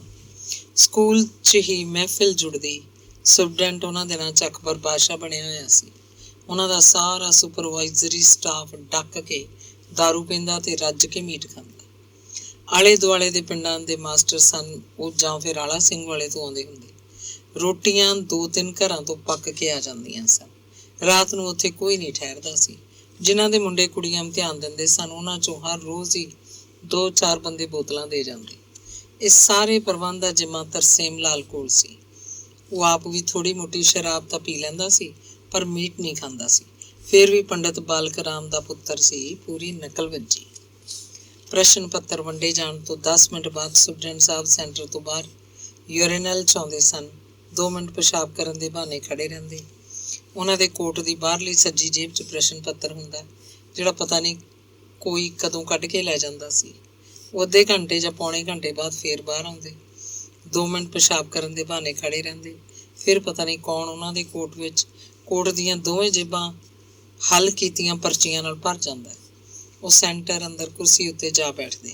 ਪਤਾ ਨਹੀਂ ਕਿਹੜਾ ਬੰਦਾ ਉਹਨਾਂ ਦੀਆਂ ਦੋਵੇਂ ਜੇਬਾਂ ਖਾਲੀ ਕਰ ਜਾਂਦਾ, ਤੇ ਫਿਰ ਅਮਨ ਸ਼ਾਂਤੀ ਨਾਲ ਸੈਂਟਰ ਦਾ ਕਾਰੋਬਾਰ ਚੱਲਣ ਲੱਗਦਾ। ਹਰ ਵਿਦਿਆਰਥੀ ਨੂੰ ਮਾਲ ਪਹੁੰਚਦਾ। ਸਰਦਾਰਗੜ੍ਹ ਦੇ ਸੈਂਟਰ ਵਿੱਚ ਆਲੇ ਦੁਆਲੇ ਦੇ 3 ਸਕੂਲ ਹੋਰ ਵੀ ਇਮਤਿਹਾਨ ਦੇ ਰਹੇ ਹੁੰਦੇ। ਉਹਨਾਂ ਦੀ ਬਾਸ਼ ਵੀ ਪਹੁੰਚੀ ਹੋਈ ਸੀ। ਉਹਨਾਂ ਦੇ ਵਿਦਿਆਰਥੀਆਂ ਨੂੰ ਕਿਵੇਂ ਨਾ ਮਾਲ ਪਹੁੰਚਦਾ। ਡਿਊਟੀਆਂ ਵਾਲੇ ਮਾਸਟਰਾਂ ਨਾਲ ਵਿਦਿਆਰਥੀਆਂ ਦੇ ਮਾਪਿਆਂ ਨੇ ਜਿਹੜੇ ਗੁਪਤ ਸੰਬੰਧ ਬਣਾ ਰੱਖੇ ਸਨ, ਉਹਨਾਂ ਦਾ ਕਿਸੇ ਨਾਲ ਕੋਈ ਵਾਸਤਾ ਨਹੀਂ ਸੀ। ਇਹ ਉਹਨਾਂ ਦਾ ਆਪਣਾ ਮਾਮਲਾ ਸੀ, ਜਿਹੜਾ ਕਿਸੇ ਤੋਂ ਜਿੰਨਾ ਕੰਮ ਲੈ ਲਿਆ ਉਹੀ ਲਾਭਦਾਇਕ ਸੀ। ਇੱਕ ਵਾਰ ਤਾਂ ਧੰਨ ਹੋ ਗਈ ਸਰਦਾਰਗੜ੍ਹ ਦੇ ਸੈਂਟਰ ਦੀ। ਕਹਿੰਦੇ ਨੇ ਸੁਪਰਡੈਂਟ ਦੇ ਘਰ ਦਾ ਚੁਬਾਰਾ ਉਸ ਸਾਲ ਸਰਦਾਰਗੜ੍ਹ ਦੇ ਸੈਂਟਰ ਵਿੱਚ ਬਣਿਆ। 2 ਸਿਪਾਹੀਆਂ ਦੀ ਡਿਊਟੀ ਪੂਰੀ ਨਿਭਾਈ ਬਈ, ਚਿੜੀ ਨਹੀਂ ਫੜਕਣ ਦਿੱਤੀ, ਕੋਈ ਆਖ ਰਿਹਾ ਸੀ। ਜੱਗ 'ਚ ਉਹਨਾਂ ਦਾ ਹਿੱਸਾ ਕੋਈ ਘੱਟ ਨਹੀਂ ਸੀ। ਸੈਂਟਰ ਖਤਮ ਹੁੰਦੇ ਹੀ ਬੋਤਲ ਮਿਲ ਜਾਂਦੀ। ਉਹ ਤਾਂ ਇੱਕ ਬੋਤਲ ਦੀ ਮਾਰ ਸੀ, ਵਿਚਾਰੇ ਸ਼ਰੀਫ ਬੜੇ ਸੀ। ਦੂਜਾ ਕੋਈ ਗੱਲ ਦੀ ਹਾਮੀ ਭਰਦਾ। ਗਿਆਨੀ ਮਾਸਟਰ ਆਖਦਾ ਫਿਰਦਾ, ਪਹਿਲਾਂ ਤਾਂ ਸਾਰਾ ਸਾਲ ਮਾਸਟਰ ਕਲਾਸ ਨਹੀਂ ਲੈਂਦੇ, ਫਿਰ ਨਕਲਾਂ ਤੇ ਹੋ ਜਾਂਦੇ ਨੇ, ਇਹ ਕੋਈ ਚੰਗੀ ਗੱਲ ਹੈ? ਜਿੰਨੇ ਦਿਨ ਸੈਂਟਰ ਚੱਲਿਆ, ਬੀਰਬਲ ਦਾਸ ਮੈਡੀਕਲ ਲੀਵ ਤੇ ਰਿਹਾ। ਉਹਦੇ ਕੋਲੋਂ ਇਹ ਵਰਤਾਰਾ ਝੱਲਿਆ ਨਹੀਂ ਗਿਆ ਸੀ। ਜਿਸ ਦਿਨ ਉਹ ਮੁੜ ਕੇ ਸਕੂਲ ਆਇਆ ਤੇ ਹਾਜ਼ਰੀ ਰਜਿਸਟਰ 'ਚ ਦਸਤਖਤ ਕਰ ਰਿਹਾ ਸੀ, ਹੈਡਮਾਸਟਰ ਉਹਦੇ ਨਾਲ ਮਿੰਨਾ ਗੁੱਸੇ ਹੋਇਆ। ਜਦੋਂ ਤੁਹਾਡੀ ਲੋੜ ਸੀ ਮਾਸਟਰ ਜੀ, ਤੁਸੀਂ ਘਰ ਬਹਿ ਗਏ ਜਾ ਕੇ। ਇੱਥੇ ਅਲਜਬਰਾ ਜਿਓਮੈਟਰੀ ਸਾਨੂੰ ਕਿੱਥੇ ਆਉਂਦਾ ਸੀ। ਬਾਹਰਲੇ ਸਕੂਲਾਂ ਦੇ ਮਾਸਟਰਾਂ ਨੇ ਢਾਹ ਭੰਨ ਕੀਤੀ ਕੁਛ, ਤਾਂ ਜਾ ਕੇ ਗੱਲ ਬਣੀ। ਇਸੇ ਕਰਕੇ ਤਾਂ ਮੈਂ ਆਇਆ ਨਹੀਂ ਹੈਡਮਾਸਟਰ ਸਾਹਿਬ। ਤੁਸੀਂ ਜਾਣਦੇ ਹੀ ਹੋ, ਆਪਾਂ ਤਾਂ ਬਸ ਕਲਾਸ ਪੜ੍ਹਾਈ ਹੈ, ਸਟੂਡੈਂਟਾਂ ਨੂੰ ਸਭ ਪਤਾ ਹੈ। ਬੀਰਬਲ ਦਾਸ ਹੱਸਦਾ ਹੱਸਦਾ ਜਵਾਬ ਦੇ ਗਿਆ। 10ਵੀਂ ਦਾ ਨਤੀਜਾ ਨਿਕਲਿਆ ਤਾਂ 2 ਮੁੰਡੇ ਫੇਲ ਸਨ। 33 ਚੋਂ 15 ਮੁੰਡੇ ਕੁੜੀਆਂ ਦੀ ਫਸਟ ਡਿਵੀਜ਼ਨ ਸੀ। 10 ਮੁੰਡੇ ਸੈਕੰਡ ਡਿਵੀਜ਼ਨ 'ਚ ਪਾਸ ਹੋਏ, 8 ਦੀ ਥਰਡ ਡਿਵੀਜ਼ਨ। 2 ਮੁੰਡੇ ਉਹ ਫੇਲ ਹੋਏ ਜਿਨ੍ਹਾਂ ਦੀਆਂ ਸਭ ਤੋਂ ਵੱਧ ਹਾਜ਼ਰੀਆਂ ਸਨ। ਤਰਸੇਮ ਲਾਲ ਦਾ ਮੁੰਡਾ ਸਭ ਤੋਂ ਵੱਧ ਨੰਬਰ ਲੈ ਕੇ ਫਸਟ ਡਿਵੀਜ਼ਨ 'ਚ ਪਾਸ ਹੋਇਆ ਸੀ। ਉਹਦੀ ਮਾਂ ਸੀਤਾ ਨੇ ਉਸ ਦਿਨ ਵੀ ਦੇਵੀ ਦੀ ਕੜਾਹੀ ਕੀਤੀ। ਅੰਗ 13। ਤਰਸੇਮ ਲਾਲ ਨੇ ਭਲੇ ਵੇਲਿਆਂ 'ਚ ਆਲਾ ਸਿੰਘ ਵਾਲੇ ਧਨੌਲਾ ਰੋਡ ਉੱਤੇ 10 ਵਿਸਵੇ ਥਾਂ ਮੁੱਲ ਲੈ ਲਿਆ ਸੀ। ਉਹਨਾਂ ਦਿਨਾਂ 'ਚ ਤਾਂ ਪਲਾਟ ਕੌਡੀਆਂ ਦੇ ਭਾਅ ਮਿਲਦੇ ਹੁੰਦੇ। ਹੁਣ ਵਾਂਗ ਅੱਗ ਨਹੀਂ ਸੀ ਲੱਗੀ ਹੋਈ। ਹੁਣ ਤਾਂ ਪਲਾਟ ਇੰਨੇ ਮਹਿੰਗੇ ਐ ਜਿਵੇਂ ਆਲਾ ਸਿੰਘ ਵਾਲਾ ਲੁਧਿਆਣਾ ਬਣਦਾ ਜਾ ਰਿਹਾ ਹੋਵੇ। ਉਹਦੀ ਵਿਉਂਤ ਸੀ ਕਿ ਉਹ ਕਦੇ ਆਲਾ ਸਿੰਘ ਵਾਲੇ ਮਕਾਨ ਬਣਾ ਕੇ ਉੱਥੇ ਰਹਿਣ ਲੱਗੇਗਾ ਤੇ ਇੰਜ ਬਾਹਮਣ ਹੋਣ ਦੇ ਅਹਿਸਾਸ ਨੂੰ ਪਿੰਡ ਹੀ ਛੱਡ ਆਏਗਾ। ਉਹ ਨਹੀਂ ਚਾਹੁੰਦਾ ਸੀ ਕਿ ਉਹਦਾ ਲੜਕਾ ਸੁਰੇਸ਼ ਇਹਨਾਂ ਜੱਟਾਂ 'ਚ ਰਹੇ ਤੇ ਉਹਦੇ ਆਪਣੇ ਵਾਂਗ ਸਾਰੀ ਉਮਰ ਮੰਗ ਖਾਣੀ ਜਾਤ ਦਾ ਸੰਤਾਪ ਭੋਗੇ। ਜਦੋਂ ਸੁਰੇਸ਼ ਨੇ 8ਵੀਂ ਪਾਸ ਕੀਤੀ ਸੀ, ਉਹ ਤੋਂ ਅਗਲੇ ਸਾਲ ਹੀ ਤਰਸੇਮ ਨੇ ਫਿਰ ਤੁਰ ਕੇ ਹਾਊਸ ਲੋਨ ਪਾਸ ਕਰਵਾ ਲਿਆ ਸੀ ਤੇ ਆਲਾ ਸਿੰਘ ਵਾਲੇ ਆਪਣੇ ਪਲਾਟ 'ਚ ਮਕਾਨ ਵੀ ਬਣਵਾ ਲਿਆ। ਕੋਠੀ ਜਿਹਾ ਮਕਾਨ ਸੀ। 3 ਪਾਸੇ 5-5 ਫੁੱਟ ਥਾਂ ਛੱਡ ਕੇ ਕੰਧਾਂ ਕੱਢੀਆਂ ਸਨ। ਕਈ ਕਮਰੇ ਸਨ। 5 ਵਿਸਵੇ 'ਚ ਪੂਰਾ ਛੱਤਾ ਸੀ। ਕਿਚਨ ਤੇ ਫਲਸ਼ ਨਵੇਂ ਢੰਗ ਦੇ ਬਣਵਾਏ। ਬਾਥਰੂਮ ਜਿਵੇਂ ਪੂਰਾ ਕਮਰਾ ਹੋਵੇ। ਕਾਰ ਖੜਾਉਣ ਲਈ ਪੋਰਚ ਛੱਤਿਆ। ਉਹਦਾ ਸੁਪਨਾ ਸੀ ਕਿ ਸੁਰੇਸ਼ ਕੋਲ ਕਦੇ ਕਾਰ ਹੋਏਗੀ। 10 ਵਿਸਵਿਆਂ ਦੀ 4 ਦੀਵਾਰੀ ਪਹਿਲਾਂ ਕੀਤੀ ਹੋਈ ਸੀ। ਵੱਡਾ ਲੋਹੇ ਦਾ ਗੇਟ। 1 ਸਾਲ ਦੇ ਅੰਦਰ ਅੰਦਰ ਹੀ ਸਭ ਹੋ ਗਿਆ ਤੇ ਮਕਾਨ ਉਹਨੇ ਕਿਰਾਏ ਤੇ ਚੜਾ ਦਿੱਤਾ। ਸੋਚਿਆ ਜਦੋਂ ਕਦੇ ਆਪ ਰਿਹਾਇਸ਼ ਕੀਤੀ ਤਾਂ ਕਿਰਾਏਦਾਰ ਨੂੰ ਪਰੇ ਕਰ ਦਿਆਂਗੇ। 10ਵੀਂ ਤੋਂ ਬਾਅਦ ਸੁਰੇਸ਼ ਨੂੰ ਆਲਾ ਸਿੰਘ ਵਾਲੇ ਦੇ ਦੇਸ਼ ਭਗਤ ਕਾਲਜ ਵਿੱਚ ਦਾਖਲ ਕਰਵਾ ਦਿੱਤਾ ਗਿਆ। ਤਰਸੇਮ ਉਹਨੂੰ ਮੈਡੀਕਲ ਦੇ ਸਬਜੈਕਟ ਦਿਵਾਉਣਾ ਚਾਹੁੰਦਾ ਸੀ, ਪਰ ਬੀਰਬਲ ਨੇ ਸਲਾਹ ਦਿੱਤੀ ਕਿ ਮੈਡੀਕਲ ਕਾਲਜ ਵਿੱਚ ਚੱਲ ਨਹੀਂ ਸਕੇਗਾ। ਉਹ ਸੁਰੇਸ਼ ਦੇ ਦਿਮਾਗ ਨੂੰ ਚੰਗੀ ਤਰ੍ਹਾਂ ਜਾਣਦਾ ਹੈ। ਹੱਸਿਆ। ਹਰ ਬਾਪ ਚਾਹੁੰਦਾ ਉਹਦਾ ਮੁੰਡਾ ਡਾਕਟਰ ਬਣੇ ਜਾਂ ਇੰਜੀਨੀਅਰ। ਚੱਲ ਤੂੰ ਇਹਨੂੰ ਇੰਜੀਨੀਅਰ ਬਣਵਾ ਲੈ ਤੇ ਨਾਨ ਮੈਡੀਕਲ ਦਵਾ ਦੇ। ਨਾਨ ਮੈਡੀਕਲ 'ਚ ਚੱਲ ਪਵੇ ਤਾਂ ਵੀ ਗਨੀਮਤ ਸਮਝੀ। ਇਹਦੀ ਫਸਟ ਡਿਵੀਜ਼ਨ ਵੀ ਪਰਖ ਲਈ ਜਾਊਗੀ। ਤਰਸੇਮ ਨੂੰ ਬੀਰਬਲ ਦਾਸ ਦੀ ਸਲਾਹ ਲੱਗੀ ਤਾਂ ਕੋਰੀ ਕਰਾਰੀ ਜੀ, ਪਰ ਉਹਦੀ ਕਦਰ ਕਰਦਾ ਸੀ। ਸੁਰੇਸ਼ ਪਿੰਡੋਂ ਬੱਸ ਤੇ ਆਲਾ ਸਿੰਘ ਵਾਲੇ ਜਾਂਦਾ ਸੀ। ਦੁਪਹਿਰ ਨੂੰ ਬੱਸ ਤੇ ਹੀ ਮੁੜ ਆਉਂਦਾ। ਪਿੰਡ ਦੇ ਹੋਰ ਮੁੰਡੇ ਵੀ ਕਾਲਜ ਜਾਂਦੇ ਸਨ। ਦੁਪਹਿਰ ਦੀ ਥਾਂ ਕਦੇ ਕਦੇ ਆਥਣੇ ਪਿੰਡ ਵੜਦਾ। ਤਰਸੇਮ ਪੁੱਛਦਾ ਤਾਂ ਉਹ ਕੋਈ ਬਹਾਨਾ ਬਣਾਉਂਦਾ। ਉਦਾਸ ਜਿਹਾ ਰਹਿੰਦਾ ਸੀ। ਤਰਸੇਮ ਨੇ ਇੱਕ ਦਿਨ ਉਹਨੂੰ ਪੁੱਛਿਆ, ਪ੍ਰੋਫੈਸਰ ਜੋ ਪੜ੍ਹਾਉਂਦੇ ਨੇ ਕਲਾਸ 'ਚ ਤੈਨੂੰ ਸਮਝ ਆ ਜਾਂਦਾ? ਤੇਰੇ ਪੱਲੇ ਪੈਂਦਾ ਕੁਛ? ਉਹਨੇ ਸਿਰ ਮਾਰਤਾ। ਕਹਿੰਦਾ ਮੈਨੂੰ ਤਾਂ ਸਮਝ ਹੀ ਨਹੀਂ ਆਉਂਦਾ ਉਹ ਕੀ ਬੋਲਦੇ ਨੇ। ਅੰਗਰੇਜ਼ੀ ਵਾਲਾ ਪੀਰੀਅਡ ਵੀ ਸਮਝ ਨਹੀਂ ਆਉਂਦਾ? ਨਾ, ਐਂ ਤਾਂ ਉਹ ਪੜ੍ਹਾਉਂਦਾ ਹੀ ਨਹੀਂ ਜਿਵੇਂ ਤੁਸੀਂ ਸਾਨੂੰ 10ਵੀਂ 'ਚ ਪੜ੍ਹਾਉਂਦੇ ਸੀ। ਤਰਸੇਮ ਨੂੰ ਪਰੇਸ਼ਾਨੀ ਹੋਈ। ਕਹਿਣ ਲੱਗਾ, ਐਂ ਫਿਰ ਕਦੋਂ ਕੀਤੀ ਪਾਸ ਤੂੰ ਪ੍ਰੈਪ? ਮੁੰਡਾ ਕਹਿੰਦਾ ਮੇਰੀ ਟਿਊਸ਼ਨ ਰਖਾ ਦਿਓ ਪਾਪਾ, ਸਾਰੇ ਮੁੰਡੇ ਟਿਊਸ਼ਨਾਂ 'ਤੇ ਜਾਂਦੇ ਨੇ। ਠੀਕ ਹੈ, ਟਿਊਸ਼ਨ 'ਤੇ ਲਵਾ ਦਿੰਦੇ। ਤੇ ਫਿਰ ਉਹਨੇ ਸਕੂਲ 'ਚ ਸਾਥੀ ਅਧਿਆਪਕਾਂ ਕੋਲ ਗੱਲ ਤੋਰੀ। ਹੈਡਮਾਸਟਰ ਨਾਲ ਸਲਾਹ ਕੀਤੀ। ਬੀਰਬਲ ਦਾਸ ਨੇ ਸਲਾਹ ਦਿੱਤੀ ਕਿ 4 ਸਬਜੈਕਟਾਂ ਦੇ 2-2 ਮਹੀਨੇ ਲਵਾ ਦੇ। ਪ੍ਰੋਫੈਸਰ ਬਥੇਰੇ ਟਿਊਸ਼ਨਾਂ ਕਰਦੇ ਨੇ, ਐਨ ਟੱਲੀ ਬਣਾ ਦੇਣਗੇ। ਆਲਾ ਸਿੰਘ ਵਾਲੇ ਤੋਂ ਆਉਣ ਵਾਲੇ ਅਧਿਆਪਕਾਂ ਨੇ ਵੀ ਇਹੀ ਆਖਿਆ ਸੀ। ਸੁਰੇਸ਼ ਹੁਣ ਪਹਿਲੀ ਬੱਸ ਜਾਂਦਾ। ਮੈਥ ਵਾਲਾ ਪ੍ਰੋਫੈਸਰ ਸਵੇਰੇ 8 ਤੋਂ 9 ਵਜੇ ਤੱਕ ਟਿਊਸ਼ਨ ਪੜ੍ਹਾਉਂਦਾ ਸੀ। ਸੀਤਾ ਉਹਨੂੰ ਤੜਕੇ ਹੀ ਪਰੌਂਠੇ ਪਕਾ ਕੇ ਦਿੰਦੀ। 1 ਪਰੌਂਠਾ ਉਹ ਘਰ ਹੀ ਚਾਹ ਨਾਲ ਖਾ ਜਾਂਦਾ ਸੀ, 2 ਪਰੌਂਠੇ ਨਾਲ ਲੈ ਜਾਂਦਾ। ਦੁਪਹਿਰ ਵੇਲੇ ਸਾਰੇ ਪੀਰੀਅਡ ਖਤਮ ਹੋਣ ਬਾਅਦ ਉੱਥੇ ਹੀ ਕਿਸੇ ਚਾਹ ਦੀ ਦੁਕਾਨ ਤੇ ਖਾ ਲੈਂਦਾ। ਮਗਰੋਂ ਆਪਣੇ ਦੋਸਤਾਂ ਮਿੱਤਰਾਂ ਕੋਲ ਕਿਧਰੇ ਬੈਠਾ ਰਹਿੰਦਾ। ਕਾਲਜ ਵਿੱਚ ਹੋਸਟਲ ਵੀ ਸੀ। ਹੋਸਟਲ ਦੇ ਮੁੰਡਿਆਂ ਕੋਲ ਚਲਿਆ ਜਾਂਦਾ। ਅੰਗਰੇਜ਼ੀ ਵਾਲਾ ਪ੍ਰੋਫੈਸਰ 4 ਵਜੇ ਟਿਊਸ਼ਨ ਸ਼ੁਰੂ ਕਰਦਾ। ਉਹਦੇ ਕੋਲ 1 ਘੰਟਾ ਲਾ ਕੇ ਸੁਰੇਸ਼ ਪਿੰਡ ਆ ਜਾਂਦਾ। ਆਉਣ ਸਾਰ ਦੁਪਹਿਰ ਦੀ ਬਚੀ ਪਈ ਕੋਈ ਰੋਟੀ ਖਾਂਦਾ, ਚਾਹ ਪੀਂਦਾ, ਸੌਂ ਜਾਂਦਾ। ਸੀਤਾ ਉਹਨੂੰ ਜਗਾਉਂਦੀ ਨਹੀਂ ਸੀ। ਆਖੇ ਸਾਰੇ ਦਿਨ ਦਾ ਮੇਰਾ ਪੁੱਤ ਥੱਕਿਆ ਆਇਆ, ਉੱਥੇ ਦਿਮਾਗ ਲਾਉਂਦਾ। ਤਰਸੇਮ ਕਦੇ ਕਦੇ ਉਹਨੂੰ ਪੁੱਛਦਾ, ਹੁਣ ਟਿਊਸ਼ਨ 'ਤੇ ਤਾਂ ਪੈਂਦਾ ਕੁਛ ਪੱਲੇ? ਉਹ ਜਵਾਬ ਦਿੰਦਾ, ਹਾਂ ਹੁਣ ਤਾਂ ਪੂਰਾ ਸਮਝ ਆਉਂਦਾ ਹੈ। ਉਹ ਮੈਥ ਵਾਲੇ ਗੰਜੇ ਪ੍ਰੋਫੈਸਰ ਦੀਆਂ ਤਾਰੀਫਾਂ ਕਰਨ ਲੱਗਦਾ। ਅੰਗਰੇਜ਼ੀ ਵਾਲਾ ਵੀ ਬਹੁਤ ਪਿਆਰ ਨਾਲ ਪੜ੍ਹਾਉਂਦਾ ਸੀ। ਆਖੇ ਚੁਟਕਲੇ ਬੜੇ ਸੁਣਾਉਂਦਾ। ਤੁਸੀਂ ਤਾਂ ਫਿਰ ਉਹਦੇ ਚੁਟਕਲੇ ਸੁਣਨ ਜਾਂਦੇ ਹੋਵੋਗੇ, ਪੜ੍ਹਦੇ ਕਿਹੜਾ? ਤਰਸੇਮ ਹੱਸਣ ਲੱਗਦਾ। ਨਹੀਂ ਪਾਪਾ, ਐ ਨਹੀਂ, ਉਹ ਪੜ੍ਹਾਉਂਦਾ ਵੀ ਬਹੁਤ ਹੈ, ਕਦੇ ਕਦੇ ਉਹਦੀ ਮੈਡਮ ਵੀ ਪੜ੍ਹਾ ਦਿੰਦੀ ਹੈ, ਉਹ ਵੀ ਪ੍ਰੋਫੈਸਰ ਨਹੀਂ, ਉਹ ਪੜ੍ਹੀ ਹੋਈ ਹੈ। ਮੈਥ ਤੇ ਅੰਗਰੇਜ਼ੀ ਦੇ 3-3 ਮਹੀਨੇ ਲਾ ਕੇ ਫਿਰ ਉਹਨੇ ਫਿਜ਼ਿਕਸ ਤੇ ਕੈਮਿਸਟਰੀ ਦੀ ਟਿਊਸ਼ਨ ਰੱਖ ਲਈ। ਹੁਣ ਉਹ ਸਵੇਰੇ ਪਹਿਲੀ ਬੱਸ ਨਹੀਂ ਜਾਂਦਾ ਸੀ, ਸਰਦੀਆਂ ਵੀ ਉਤਰ ਆਈਆਂ ਸੀ। ਸ਼ਾਮ ਨੂੰ ਕਾਲਜ ਟਾਈਮ ਤੋਂ ਬਾਅਦ ਫਿਜ਼ਿਕਸ ਤੇ ਕੈਮਿਸਟਰੀ ਦੇ ਪ੍ਰੋਫੈਸਰਾਂ ਕੋਲ ਘੰਟਾ ਜਾਂਦਾ। ਖਾਸਾ ਆਥਣ ਹੋ ਚੁੱਕਿਆ ਹੁੰਦਾ, ਕਦੇ ਕਦੇ ਤਾਂ ਉਹ ਆਖਰੀ ਬੱਸ ਲੈ ਕੇ ਪਿੰਡ ਪਹੁੰਚਦਾ। ਸਵੇਰੇ ਸਵੇਰੇ ਘਰੋਂ ਰੋਟੀ ਖਾ ਕੇ ਨਿਕਲਦਾ ਸੀ, ਫਿਰ ਸਾਰਾ ਦਿਨ ਆਲਾ ਸਿੰਘ ਵਾਲੇ ਚਾਹਾਂ ਚੂਹਾਂ ਪੀਂਦਾ ਰਹਿੰਦਾ। ਭੁੱਖ ਲੱਗਦੀ ਤਾਂ ਚਾਹ ਨਾਲ ਕੋਈ ਮੱਠੀ ਆਦਿ ਖਾ ਲੈਂਦਾ। ਫਿਜ਼ਿਕਸ ਕੈਮਿਸਟਰੀ ਦੇ 3 ਮਹੀਨੇ ਪੂਰੇ ਕਰਕੇ ਮਸਾਂ 1 ਮਹੀਨਾ ਹੀ ਕਾਲਜ ਗਿਆ ਹੋਏਗਾ ਕਿ ਕਲਾਸਾਂ ਫ੍ਰੀ ਹੋ ਗਈਆਂ। ਦਸੰਬਰ ਟੈਸਟ 'ਚ ਉਹਨੇ 4 ਸਬਜੈਕਟਾਂ 'ਚ ਥੋੜ੍ਹੇ ਨੰਬਰ ਲਏ ਸਨ। ਪ੍ਰਿੰਸੀਪਲ ਤਾਂ ਉਹਦੀ ਫੀਸ ਵੀ ਨਹੀਂ ਭੇਜ ਰਿਹਾ ਸੀ। ਪਰ ਤਰਸੇਮ ਲਾਲ ਇੱਕ ਦਿਨ ਆਪ ਕਾਲਜ ਆਇਆ ਤੇ ਸੁਰੇਸ਼ ਦੇ ਟਿਊਸ਼ਨ ਵਾਲੇ ਪ੍ਰੋਫੈਸਰਾਂ ਦੀ ਮਦਦ ਨਾਲ ਉਹਦੀ ਫੀਸ ਚਲੀ ਗਈ। ਉਹ ਬੜਾ ਦੁਖੀ ਸੀ ਕਿ ਟਿਊਸ਼ਨ ਦੇ ਇੰਨੇ ਪੈਸੇ ਦੇ ਕੇ ਵੀ ਮੁੰਡੇ ਨੇ ਨੰਬਰ ਕਿੰਨੇ ਥੋੜ੍ਹੇ ਲਏ। ਸਾਲੀ ਫੀਸ ਮਸਾਂ ਗਈ ਹੈ। ਪ੍ਰੋਫੈਸਰਾਂ ਨੇ ਪੈਸੇ ਜੇਬਾਂ 'ਚ ਪਾਏ, ਪੜ੍ਹਾਇਆ ਕੀ? ਫਿਰ ਉਹਨੂੰ ਪਤਾ ਲੱਗਿਆ ਕਿ ਪ੍ਰਿੰਸੀਪਲ ਐਵੇਂ ਇੱਕ ਝਟਕਾ ਜਿਹਾ ਦਿੰਦਾ ਹੁੰਦਾ, ਫੀਸ ਸਭ ਦੀ ਚਲੀ ਜਾਂਦੀ ਹੈ। ਪੇਪਰਾਂ ਤੱਕ ਸੁਰੇਸ਼ ਘਰ ਹੀ ਕਾਪੀਆਂ ਖੋਲ੍ਹ ਕੇ ਬੈਠਾ ਰਹਿੰਦਾ। ਟਿਊਸ਼ਨ ਵਾਲੇ ਪ੍ਰੋਫੈਸਰਾਂ ਨੇ ਜਿਹੜੇ ਨੋਟਸ ਬਣਾ ਕੇ ਦਿੱਤੇ ਸਨ, ਉਹਨਾਂ ਨੂੰ ਯਾਦ ਕਰਦਾ। ਪੇਪਰ ਹੋ ਗਏ। ਸੁਰੇਸ਼ ਨਿਰਾਸ਼ ਸੀ ਕਿ 10ਵੀਂ ਦੇ ਪੇਪਰਾਂ ਵਾਂਗ ਇੱਥੇ ਕਾਲਜ 'ਚ ਉਹਨੂੰ ਕਿਸੇ ਨੇ ਪੁੱਛਿਆ ਨਹੀਂ। ਰਿਜ਼ਲਟ ਨਿਕਲਣ ਤੱਕ ਤਰਸੇਮ ਮਨ 'ਚ ਸਲਾਹਾਂ ਜਿਹੀਆਂ ਕਰਦਾ ਰਹਿੰਦਾ ਕਿ ਜੇ ਸੁਰੇਸ਼ ਵਧੀਆ ਨੰਬਰ ਲੈ ਗਿਆ ਤਾਂ ਉਹਨੂੰ ਕਿਹੜੇ ਇੰਜੀਨੀਅਰਿੰਗ ਕਾਲਜ 'ਚ ਦਾਖਲ ਕਰਾਇਆ ਜਾਏ। ਸੁਰੇਸ਼ ਆਖਦਾ ਕਿ ਉਹਦੇ ਪੇਪਰ ਵਧੀਆ ਹੋਏ ਹਨ, ਪਰ ਰਿਜ਼ਲਟ ਨਿਕਲਿਆ ਤਾਂ ਸਾਰੀਆਂ ਬਾਜ਼ੀਆਂ ਪੁੱਠੀਆਂ ਪੈ ਗਈਆਂ। ਸੁਰੇਸ਼ 4 ਸਬਜੈਕਟਾਂ 'ਚੋਂ ਫੇਲ ਸੀ, ਸਿਰਫ ਇੱਕ ਪੰਜਾਬੀ 'ਚੋਂ ਪਾਸ। ਤਰਸੇਮ ਦਾ ਜੀਅ ਕਰਦਾ ਉਹ ਕੰਧਾਂ ਨਾਲ ਟੱਕਰਾਂ ਮਾਰੇ। ਉਹ ਚਾਹੁੰਦਾ ਕੀ ਸੀ ਤੇ ਹੋਇਆ ਕੀ? ਇਹ 6 ਮਹੀਨੇ ਟਿਊਸ਼ਨਾਂ ਤੇ ਰਿਹਾ, ਉੱਥੇ ਜਾ ਕੇ ਕੁੱਤੜਾ ਕਰਦਾ ਕੀ ਸੀ? ਉਹਦਾ ਮਨ ਕਰਦਾ ਕਿ ਉਹ 4 ਪ੍ਰੋਫੈਸਰਾਂ ਦੇ ਜਾ ਕੇ ਗੋਲੀ ਮਾਰੇ। ਕਦੇ ਉਹਦਾ ਮਨ ਕਰਦਾ ਕਿ ਉਹ ਸੁਰੇਸ਼ ਦੇ ਕਿਉਂ ਨਾ ਗੋਲੀ ਮਾਰੇ। ਇਹੋ ਜਿਹੀ ਔਲਾਦ ਨਾਲੋਂ ਤਾਂ ਬਹੁਤ ਚੰਗਾ ਸੀ। ਸੁਰੇਸ਼ ਨੇ ਉਹਦੀਆਂ ਸਾਰੀਆਂ ਆਸਾਂ ਉੱਤੇ ਪਾਣੀ ਫੇਰ ਦਿੱਤਾ ਸੀ। 10ਵੀਂ ਦੇ ਇਮਤਿਹਾਨਾਂ ਵੇਲੇ ਜਿਹੜਾ ਉਹਨੇ ਨਕਲ ਦਾ ਐਡਾ ਅਡੰਬਰ ਰਚਿਆ ਸੀ, ਉਹ ਫਜ਼ੂਲ ਸੀ। ਬੀਰਬਲ ਠੀਕ ਆਖਦਾ ਹੁੰਦਾ। ਸੁਰੇਸ਼ ਨੂੰ ਨਕਲ ਮਰਵਾ ਕੇ 10ਵੀਂ 'ਚੋਂ ਫਸਟ ਡਿਵੀਜ਼ਨ ਦਵਾਈ, ਇੱਕ ਭੁਲੇਖਾ ਖੜਾ ਕੀਤਾ। ਉਹ ਗਾਲਾਂ ਕੱਢਣ ਲੱਗਦਾ, ਤੜਫਦਾ, ਇਹਨਾਂ ਜੱਟਾਂ 'ਚ ਹੀ ਇਹਨੇ ਫਸਿਆ ਰਹਿਣਾ, ਇਹ ਨਹੀਂ ਗਾਹਾਂ ਤੁਰਦਾ। ਉਹ ਸੁਰੇਸ਼ ਨੂੰ ਕੁਝ ਵੀ ਨਾ ਆਖ ਸਕਿਆ, ਉਹਨੂੰ ਬੁਲਾਉਣਾ ਹੀ ਛੱਡ ਦਿੱਤਾ। ਸੀਤਾ ਉਹਦੇ ਦੁੱਖ ਨੂੰ ਜਾਣਦੀ ਸੀ, ਪਰ ਉਹ ਕੀ ਕਰਦੀ? ਉਹ ਮਾਂ ਸੀ। ਸੁਰੇਸ਼ ਨੂੰ 4 ਦਿਨਾਂ ਲਈ ਉਹਨੇ ਨਾਨਕੇ ਭੇਜ ਦਿੱਤਾ। ਕਹਿੰਦੀ ਜਾ ਓਏ, ਉਦੋਂ ਨੂੰ ਤੇਰੇ ਪਾਪਾ ਦਾ ਹਰਖ ਢਿਆਲਾ ਹੋ ਜੂ, ਫਿਰ ਸੋਚ ਲਾਂਗੇ ਕੀ ਕਰੀਏ।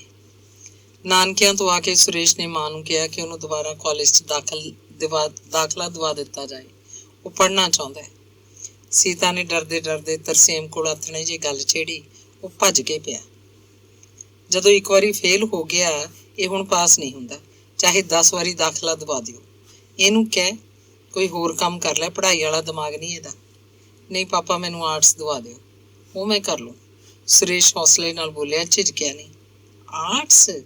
ਆਰਟਸ ਪੜ੍ਹ ਕੇ ਕੀ ਕਰੇਂਗਾ? ਇੱਥੇ ਜਬਕਤਾ ਫਿਰੇਂਗਾ। ਮੈਂ BA ਕਰੂੰਗਾ, ਫਿਰ ਕੋਈ ਕੋਰਸ ਕਰ ਲੂੰ। ਚਲੋ ਜੀ, ਜੋ ਕਹਿੰਦਾ ਹੈ ਕਰਨ ਦਿਓ। ਜਦੋਂ ਆਪ ਕਹਿੰਦਾ ਹੁਣ ਘਰੇ ਵਿਹਲਾ ਰਹਿ ਕੇ ਵੀ ਕੀ ਕਰੂ? ਸੀਤਾ ਨੇ ਪੋਲੇ ਬੋਲਾਂ 'ਚ ਜ਼ੁਬਾਨ ਖੋਲੀ। ਨਾ, ਮੇਰੇ ਕੋਲ ਪੈਸਾ ਨਹੀਂ ਹੈਗਾ ਇਹਦੇ ਉੱਤੇ ਪੱਟਣ ਨੂੰ। ਤਰਸੇਮ ਹਰਖ ਨਾਲ ਭਰਿਆ ਪਿਆ ਸੀ। ਹੋਰ ਫਿਰ ਕੀ ਕਰੂ ਇਹ? ਜ਼ਮੀਨ ਆਪਣੇ ਕੋਲ ਨਹੀਂ, ਬਈ ਵਾਹੀ ਕਰ ਲੈ। ਬਾਣੀਏ ਹੁੰਦੇ ਤਾਂ ਦੁਕਾਨ ਤੇ ਬਹਿ ਜਾਂਦਾ, ਬਾਹਮਣਾ ਵਾਲਾ ਕੰਮ ਵੀ ਨਹੀਂ ਕਰਦੇ ਆਪਾਂ। ਸੀਤਾ ਦਲੀਲਾਂ ਉੱਤੇ ਉਤਰ ਆਈ। ਤਰਸੇਮ ਦਾ ਦਿਮਾਗ ਕੁਝ ਠੰਡਾ ਹੋਇਆ। ਉਹ ਅੰਦਰੇ ਅੰਦਰ ਪਹਿਲਾਂ ਵੀ ਸੋਚ ਰਿਹਾ ਹੋਏਗਾ ਕਿ ਮੁੰਡੇ ਦਾ ਹੁਣ ਕੀ ਕੀਤਾ ਜਾਏ, ਪਰ ਉਹ ਝੁਕਣਾ ਨਹੀਂ ਚਾਹੁੰਦਾ ਸੀ। ਸੁਰੇਸ਼ ਉਹਨੂੰ ਬੁਰਾ ਲੱਗ ਰਿਹਾ ਸੀ। ਕੁਝ ਦੇਰ ਚੁੱਪ ਰਹਿ ਕੇ ਉਹ ਬੋਲਿਆ, ਠੀਕ ਹੈ, ਦਾਖਲ ਕਰਵਾ ਦੇਣਾ, ਪਰ ਹੋਰ ਸਾਰਾ ਖਰਚੇ ਆਪ ਕਰੂ। ਕਿਤੋਂ ਕਰੇ? ਉੱਥੇ ਆਲਾ ਸਿੰਘ ਵਾਲੇ ਕੋਈ ਨਿੱਕੀ ਮੋਟੀ ਨੌਕਰੀ ਕਰ ਲਈ। ਮੈਂ ਇਹਨੂੰ ਕਿਤਾਬਾਂ ਨਹੀਂ ਲੈ ਕੇ ਦੇਣੀਆਂ, ਨਾ ਇਹਦੀ ਫੀਸ ਭਰਾਂ, ਉਹ ਆਪੇ ਕਰੇ। ਸੀਤਾ ਚੁੱਪ ਸੀ। ਸੁਰੇਸ਼ ਦਾ ਚਿਹਰਾ ਗੰਭੀਰ ਹੋ ਗਿਆ। ਬੋਲਿਆ, ਚੰਗਾ ਫਿਰ ਨੌਕਰੀ ਕੋਈ ਦਵਾ ਦਿਓ ਮੈਨੂੰ, ਮੈਂ ਤਾਂ ਕਿਸੇ ਨੂੰ ਜਾਣਦਾ ਨਹੀਂ। ਠੀਕ ਹੈ, ਤੜਕੇ ਚੱਲਾਂਗੇ ਆਲਾ ਸਿੰਘ ਵਾਲੇ, ਦਾਖਲ ਕਰਵਾ ਦੇਣਾ ਤੈਨੂੰ। ਸੀਤਾ ਦਾ ਚਿਹਰਾ ਖਿੜ ਉੱਠਿਆ। ਚੁੰਨੀ ਨਾਲ ਮੂੰਹ ਪੂੰਝ ਕੇ ਉਹ ਬੋਲੀ, ਬਸ ਰਾਜ਼ੀ ਹੈ ਹੁਣ? ਤੜਕੇ ਵਗ ਜਿਓ ਪਿਓ ਪੁੱਤ, ਹੋ ਜਾ ਦਾਖਲ। ਸੁਰੇਸ਼ ਜ਼ਿੰਮੇਵਾਰੀ ਦੇ ਅਹਿਸਾਸ 'ਚ ਥੱਲੇ ਲੈ ਗਿਆ ਸੀ। ਉਹ ਹੱਸਿਆ ਨਹੀਂ, ਚੁੱਪ ਕਰਕੇ ਇੱਧਰ ਉੱਧਰ ਕਿਧਰੇ ਹੋ ਗਿਆ। ਤਰਸੇਮ ਖਾਸੀ ਰਾਤ ਤੱਕ ਸੋਚਦਾ ਰਿਹਾ ਕਿ ਸੁਰੇਸ਼ ਨੂੰ ਆਲਾ ਸਿੰਘ ਵਾਲੇ ਕਿਹੜੇ ਕੰਮ ਤੇ ਲਗਾਇਆ ਜਾਏ। ਕੰਮ ਬਹੁਤ ਔਖਾ ਵੀ ਨਾ ਹੋਵੇ ਤੇ ਉਹ ਆਪਣਾ ਖਰਚ ਵੀ ਕੱਢ ਸਕੇ। ਉਹ ਮੁੰਡੇ ਨੂੰ ਸਬਕ ਜ਼ਰੂਰ ਸਿਖਾਉਣਾ ਚਾਹੁੰਦਾ ਸੀ। ਸਾਲਾ ਮੇਰਾ ਪੈਸੇ ਬਰਬਾਦ ਕਰਕੇ ਟਿਊਸ਼ਨਾਂ ਤੇ ਫੇਲ ਹੋ ਕੇ ਬਹਿ ਗਿਆ। ਅਗਲੇ ਦਿਨ ਉਹ ਆਲਾ ਸਿੰਘ ਵਾਲੇ ਗਏ ਤੇ ਸੁਰੇਸ਼ ਪ੍ਰੈਪ ਵਿੱਚ ਦੁਬਾਰਾ ਦਾਖਲ ਹੋ ਗਿਆ। ਸਬਜੈਕਟ ਆਰਟਸ ਦੇ ਭਰ ਦਿੱਤੇ ਤੇ ਫਿਰ ਉਹ ਸੁਰੇਸ਼ ਨੂੰ ਲੈ ਕੇ ਭਗਤ ਰਾਮ ਦੀ ਦੁਕਾਨ ਤੇ ਆ ਗਿਆ। ਭਗਤ ਰਾਮ ਇੱਕ ਸਕੂਲ ਵਿੱਚ ਉਹਦੇ ਨਾਲ ਪੜ੍ਹਾਉਂਦਾ ਹੁੰਦਾ ਸੀ। BA B.Ed ਸੀ, ਦਿਮਾਗ ਦਾ ਬੜਾ ਤਿੱਖਾ। ਉਹਨੇ ਰਿਟਾਇਰ ਹੋਣ ਤੋਂ 10 ਸਾਲ ਪਹਿਲਾਂ ਪੈਨਸ਼ਨ ਲੈ ਲਈ ਸੀ। ਹਿਸਾਬੀ ਕਿਤਾਬੀ ਬੰਦਾ ਸੀ। ਉਹਨੇ ਹਿਸਾਬ ਲਾਇਆ ਸੀ ਕਿ ਜਿੰਨੀ ਉਹਦੀ ਪੈਨਸ਼ਨ ਬਣੇਗੀ ਤੇ ਗ੍ਰੈਚੁਟੀ, ਕਮਿਊਟੇਸ਼ਨ ਤੇ PF ਦਾ ਸਾਰਾ ਪੈਸਾ ਬੈਂਕ 'ਚ ਜਮ੍ਹਾਂ ਕਰਵਾ ਕੇ ਜਿਹੜਾ ਵਿਆਜ ਮਿਲੇਗਾ ਉਹ ਸਾਰਾ ਉਹਦੀ ਹੁਣ ਦੀ ਤਨਖਾਹ ਜਿੰਨਾ ਹੀ ਹੋਏਗਾ। ਫਿਰ ਕਿਉਂ ਨਾ ਪੈਨਸ਼ਨ ਲੈ ਕੇ ਕੋਈ ਕੰਮ ਕੀਤਾ ਜਾਏ। ਉਹਦਾ ਮੁੰਡਾ 10ਵੀਂ ਪਾਸ ਕਰ ਗਿਆ ਸੀ। ਉਹਨੇ ਮੁੰਡੇ ਨੂੰ ਵੀ ਅੱਗੇ ਨਹੀਂ ਪੜ੍ਹਾਇਆ। ਪਿਓ ਪੁੱਤ ਕੰਮ 'ਚ ਪੈ ਗਏ। ਹੁਣ ਇਸੇ ਕੰਮ 'ਚ ਉਹ ਲੱਖਾਂ 'ਚ ਖੇਡਦੇ ਸੀ। ਕੰਮ ਕੀ ਸੀ? ਬਠਿੰਡੇ ਬ੍ਰੈਡ ਬਣਨ ਦੀ ਇੱਕ ਵੱਡੀ ਬੇਕਰੀ ਖੁੱਲ੍ਹੀ। ਲੱਖਾਂ ਰੁਪਇਆ ਖਰਚ ਕੀਤਾ ਸੀ ਅਗਲਿਆਂ ਨੇ। ਰਜ਼ੀਆ ਨਾਂ ਦੀ ਇਸ ਬ੍ਰੈਡ ਦੀ ਅਖਬਾਰਾਂ 'ਚ ਤੇ ਟੈਲੀਵਿਜ਼ਨ ਉੱਤੇ ਬਹੁਤ ਇਸ਼ਤਿਹਾਰਬਾਜ਼ੀ ਸੀ। ਉਹ ਲੋਕ ਮੌਜੂਦਾ ਤੌਰ ਤਰੀਕੇ ਸਭ ਜਾਣਦੇ ਸੀ। ਪਹਿਲਾਂ ਨੇੜੇ ਤੇੜੇ ਦੇ ਸ਼ਹਿਰਾਂ ਤੇ ਵੱਡੇ ਕਸਬਿਆਂ 'ਚ ਬ੍ਰੈਡ ਨਮੂਨੇ ਵਜੋਂ ਮੁਫਤ ਭੇਜਦੇ ਰਹੇ। ਫਿਰ ਥੋੜ੍ਹੀ ਕੀਮਤ ਉੱਤੇ ਸਪਲਾਈ ਕਰਨ ਲੱਗੇ। ਹੁਣ ਹਾਲ ਇਹ ਸੀ ਕਿ ਇਹਨਾਂ 4-5 ਜ਼ਿਲ੍ਹਿਆਂ 'ਚ ਦੂਰ ਤੱਕ ਉਹਨਾਂ ਦੀ ਬ੍ਰੈਡ ਜਾਂਦੀ ਸੀ। ਟਰੱਕਾਂ ਦੇ ਟਰੱਕ ਆਥਣ ਨੂੰ ਤੁਰਦੇ। ਆਲਾ ਸਿੰਘ ਵਾਲੇ ਭਗਤ ਰਾਮ ਕੋਲ ਰਜ਼ੀਆ ਦੀ ਏਜੰਸੀ ਸੀ। ਉਹਨਾਂ ਦੀ ਦੁਕਾਨ ਉੱਤੇ ਰਜ਼ੀਆ ਦਾ ਹੀ ਬੋਰਡ ਲੱਗਿਆ ਹੋਇਆ ਸੀ। ਸਾਰੇ ਸ਼ਹਿਰ 'ਚ ਰਜ਼ੀਆ ਸਪਲਾਈ ਹੁੰਦੀ। ਮੁੰਡੇ ਰੱਖੇ ਸਨ। ਸਕੂਟਰੀਆਂ ਲੱਦ ਕੇ ਤੜਕੇ ਤੁਰ ਜਾਂਦੇ ਤੇ ਚਾਹ ਦੇ ਬਸਾਤੀ ਦੀਆਂ ਦੁਕਾਨਾਂ ਤੇ ਲੋੜ ਮੁਤਾਬਕ ਦਿੰਦੇ। ਰਾਮ ਰਮਈਆ ਕਰਕੇ ਤਰਸੇਮ ਨੇ ਬੈਠਣ ਸਾਰ ਗੱਲ ਛੇੜੀ। ਭਗਤ ਰਾਮ, ਇਹ ਮੁੰਡਾ ਹੈ ਆਪਣਾ, ਇਹਨੂੰ ਆਪਾਂ ਕੰਮ ਤੇ ਲਾਉਣਾ ਹੈ। ਇਹਨੂੰ 10-20 ਦੁਕਾਨਾਂ ਦੇ ਦੇ। ਤੇਰਾ ਮੁੰਡਾ? ਭਗਤ ਰਾਮ ਨੇ ਉਹਨੂੰ ਸਿਰ ਤੋਂ ਪੈਰਾਂ ਤੱਕ ਦੇਖਿਆ। ਹਾਂ, ਇਹੀ ਹੈ ਇੱਕੋ 1.25 ਲੱਖ ਖਾਲਸਾ। ਉਹ ਤਾਂ ਠੀਕ ਹੈ ਤਰਸੇਮ ਲਾਲ, ਇਹਨੂੰ ਕਿਉਂ ਪਾਉਣਾ ਇਸ ਕੰਮ 'ਚ? ਤੇਰੇ ਕੋਲ ਤਾਂ ਚੰਗੀ ਗੁੰਜਾਇਸ਼ ਹੈ, ਕਿਸੇ ਹੋਰ ਕੰਮ 'ਚ ਪਾ ਜੇ ਕੰਮ ਤੇ ਵੀ ਲਾਉਣਾ। ਇਹ ਪੜ੍ਹਦਾ ਨਹੀਂ? ਪੜ੍ਹਦਾ ਵੀ ਹੈ। ਫਿਰ ਕੀ ਕਮੀ ਪੈ ਗਈ ਬਈ? ਇਹਨੂੰ ਸਿੱਧਾ ਕਰਨਾ। ਇਹਨੂੰ ਪਤਾ ਲੱਗ ਜੂ ਪੈਸਾ ਕੀ ਚੀਜ਼ ਹੁੰਦਾ, ਕਿਵੇਂ ਕਮਾਇਆ ਜਾਂਦਾ। ਆਹ ਗੱਲ ਹੈ ਕਿਉਂ ਕਾਕਾ? ਸੁਣ ਲਈ ਆਪਦੇ ਪਾਪਾ ਜੀ ਦੀ ਗੱਲ। ਭਗਤ ਰਾਮ ਨੇ ਮੁੰਡੇ ਨੂੰ ਫੇਰ ਜੋਇਆ। ਫਿਰ ਕਹਿਣ ਲੱਗਿਆ, ਇੱਕ ਗੱਲ ਹੈ ਤਰਸੇਮ, ਸਾਡੇ ਕੋਲ ਤਾਂ ਮਜ਼੍ਹਬੀ ਰਾਮਦਾਸੀਆਂ ਦੇ ਮੁੰਡੇ ਇਹ ਕੰਮ ਕਰਦੇ ਆ। ਤੁਸੀਂ ਤਾਂ ਯਾਰ ਅੱਜ ਦੀ ਘੜੀ ਤਾਂ ਸਭ ਤੋਂ ਭੈੜਾ ਮੈਂ। ਬਸ ਇਹ ਗੱਲ ਫੇਰ ਕਰਾਂਗੇ। ਤਰਸੇਮ ਲਾਲ ਨੇ ਅੱਖਾਂ ਤੇ ਰੁਮਾਲ ਫੇਰਿਆ। ਯਾਰ ਮੈਨੂੰ ਤਾਂ ਸ਼ਰਮ ਜੀ ਆਉਂਦੀ ਆ। ਆਪਾਂ ਇਕੱਠੇ ਪੜ੍ਹਾਉਂਦੇ ਰਹੇ ਹਾਂ। ਭਗਤ ਰਾਮ ਚਾਹੁੰਦਾ ਨਹੀਂ ਸੀ। ਨਹੀਂ, ਕੋਈ ਸ਼ਰਮ ਨਹੀਂ। ਬੋਲ ਤੜਕੇ ਨੂੰ ਆ ਜੇ। ਇਹ ਭੇਜ ਦੀ। ਫਿਰ ਮੁੰਡਾ ਨਾਲ ਜਾ ਕੇ 10-12 ਦੁਕਾਨਾਂ ਦੱਸ ਆਊਗਾ। ਫਿਰ ਵਧਾ ਦਿਆਂਗੇ। ਮਹੀਨੇ ਦਾ 200 ਰੁਪਏ। 200 ਦਿਆਂਗੇ, ਬਹੁਤ ਹੈ। ਇਹਨੂੰ 200 ਮੁੱਕਦਾ ਨਹੀਂ। ਇੰਨੇ ਨੂੰ ਚਾਹ ਦੇ 3 ਗਲਾਸ ਆ ਚੁੱਕੇ ਸਨ। ਚਾਹ ਪੀ ਕੇ ਉਹ ਭਗਤ ਰਾਮ ਦੇ ਉੱਤੋਂ ਆਏ। ਸੁਰੇਸ਼ ਸੂਰਜ ਚੜ੍ਹਨ ਤੋਂ ਪਹਿਲਾਂ ਸਾਈਕਲ ਉੱਤੇ ਆਲਾ ਸਿੰਘ ਵਾਲੇ ਪਹੁੰਚ ਜਾਂਦਾ। ਬੱਸ ਦਾ ਕੋਈ ਵਸਾਹ ਨਹੀਂ ਸੀ। ਕਦੇ ਲੇਟ ਆਉਂਦੀ ਤਾਂ ਉਹ ਰਜ਼ੀਆ ਤੋਂ ਬ੍ਰੈਡ ਚੁੱਕਣ ਲਈ ਪਛੜ ਜਾਂਦਾ ਸੀ। ਭਗਤ ਰਾਮ ਦਾ ਮੁੰਡਾ ਅੱਖਾਂ ਕੱਢਦਾ। ਨਾਲੇ ਦੁਕਾਨਾਂ ਉੱਤੇ ਜਾਣ ਲਈ ਸਾਈਕਲ ਵੀ ਚਾਹੀਦਾ ਹੁੰਦਾ। ਸਾਰੀਆਂ ਦੁਕਾਨਾਂ ਨਿਬੇੜ ਕੇ ਉਹ ਕਿਸੇ ਦੁਕਾਨ ਤੋਂ ਚਾਹ ਪੀਂਦਾ। ਮਿੱਠੀ ਬ੍ਰੈਡ ਖਾ ਕੇ ਸਵੇਰ ਦਾ ਨਾਸ਼ਤਾ ਕਰ ਲੈਂਦਾ। ਇੰਨੇ ਨੂੰ ਕਾਲਜ ਜਾਣ ਦਾ ਵੇਲਾ ਹੋ ਜਾਂਦਾ। ਉਹ ਦਿਲਚਸਪੀ ਨਾਲ ਪੜ੍ਹ ਰਿਹਾ ਸੀ। ਆਰਟਸ ਦੇ ਸਬਜੈਕਟ ਉਹਨੂੰ ਸੁਖਾਲੇ ਲੱਗਦੇ। ਉਹ ਧਿਆਨ ਵੀ ਦਿੰਦਾ ਸੀ। ਬ੍ਰੈਡਾਂ ਦਾ ਕੰਮ ਕਰਦੇ ਨੂੰ ਉਹਨੂੰ 4 ਮਹੀਨੇ ਹੋ ਚੁੱਕੇ ਸੀ। ਗੂੜਾ ਸਿਆਲ ਉਤਰ ਆਇਆ ਸੀ, ਪਰ ਉਹ ਪਾਲੇ ਦੀ ਪਰਵਾਹ ਨਾ ਕਰਦਾ। ਉਸੇ ਲਗਨ ਨਾਲ ਸਵੇਰੇ ਸਦਿਆਂ ਉੱਠਦਾ, ਆਪੇ ਪਾਣੀ ਗਰਮ ਕਰਦਾ, ਨਹਾ ਲੈਂਦਾ, ਆਪੇ ਚਾਹ ਬਣਾਉਂਦਾ ਤੇ ਪਹਿਲਾਂ ਵਾਂਗ ਹੀ ਤਿਆਰ ਹੋ ਕੇ ਆਲਾ ਸਿੰਘ ਵਾਲੇ ਚਲਿਆ ਜਾਂਦਾ। ਇੱਕ ਘਸਮੈਲੀ ਜਿਹੀ ਗਰਮ ਮੋਟੀ ਚਾਦਰ ਉਹਦੇ ਪਿੰਡੇ ਨੂੰ ਨਿੱਘ ਦਿੰਦੀ ਤੇ ਉਹ ਕਕਰੀਲੀ ਹਵਾ ਤੋਂ ਬਚਿਆ ਰਹਿੰਦਾ। ਜਿਹੜਾ 200 ਰੁਪਇਆ ਉਹਨੂੰ ਰਜ਼ੀਆ ਵੱਲੋਂ ਮਿਲਦਾ ਸੀ, ਉਹਦੇ ਵਿੱਚੋਂ ਉਹ 80-90 ਰੁਪਏ ਹੀ ਖਰਚ ਕਰਦਾ। ਬਾਕੀ ਪੈਸੇ ਮਾਂ ਨੂੰ ਫੜਾ ਦਿੰਦਾ। ਏਦਾਂ ਸੀਤਾ ਕੋਲ ਉਹਦੇ 400-500 ਰੁਪਇਆ ਜਮ੍ਹਾਂ ਹੋ ਚੁੱਕਿਆ ਸੀ। ਸੀਤਾ ਉਹਨੂੰ ਤਰਸੇਮ ਤੋਂ ਚੋਰੀਓਂ ਕੁਝ ਪੈਸੇ ਆਪਣੇ ਵੱਲੋਂ ਦੇ ਦਿੰਦੀ ਸੀ। ਫਿਰ ਵੀ ਪੁੱਤ ਸੀ, ਮਾਂ ਦਾ ਕਾਲਜਾ ਮੱਚਦਾ ਸੀ। ਉਹਨੂੰ ਮੁੰਡੇ ਤੇ ਤਰਸ ਆਉਂਦਾ ਕਿ ਉਹ ਇੰਨੀ ਠੰਡ 'ਚ ਸਦਿਆਂ ਉੱਠ ਕੇ ਸ਼ਹਿਰ ਜਾਂਦਾ ਹੈ। ਜੇ ਉਹਨੂੰ ਠੰਡ ਲੱਗ ਗਈ ਤਾਂ ਉਹ ਮੰਜੇ ਤੇ ਪਿਆ ਰਹੇਗਾ।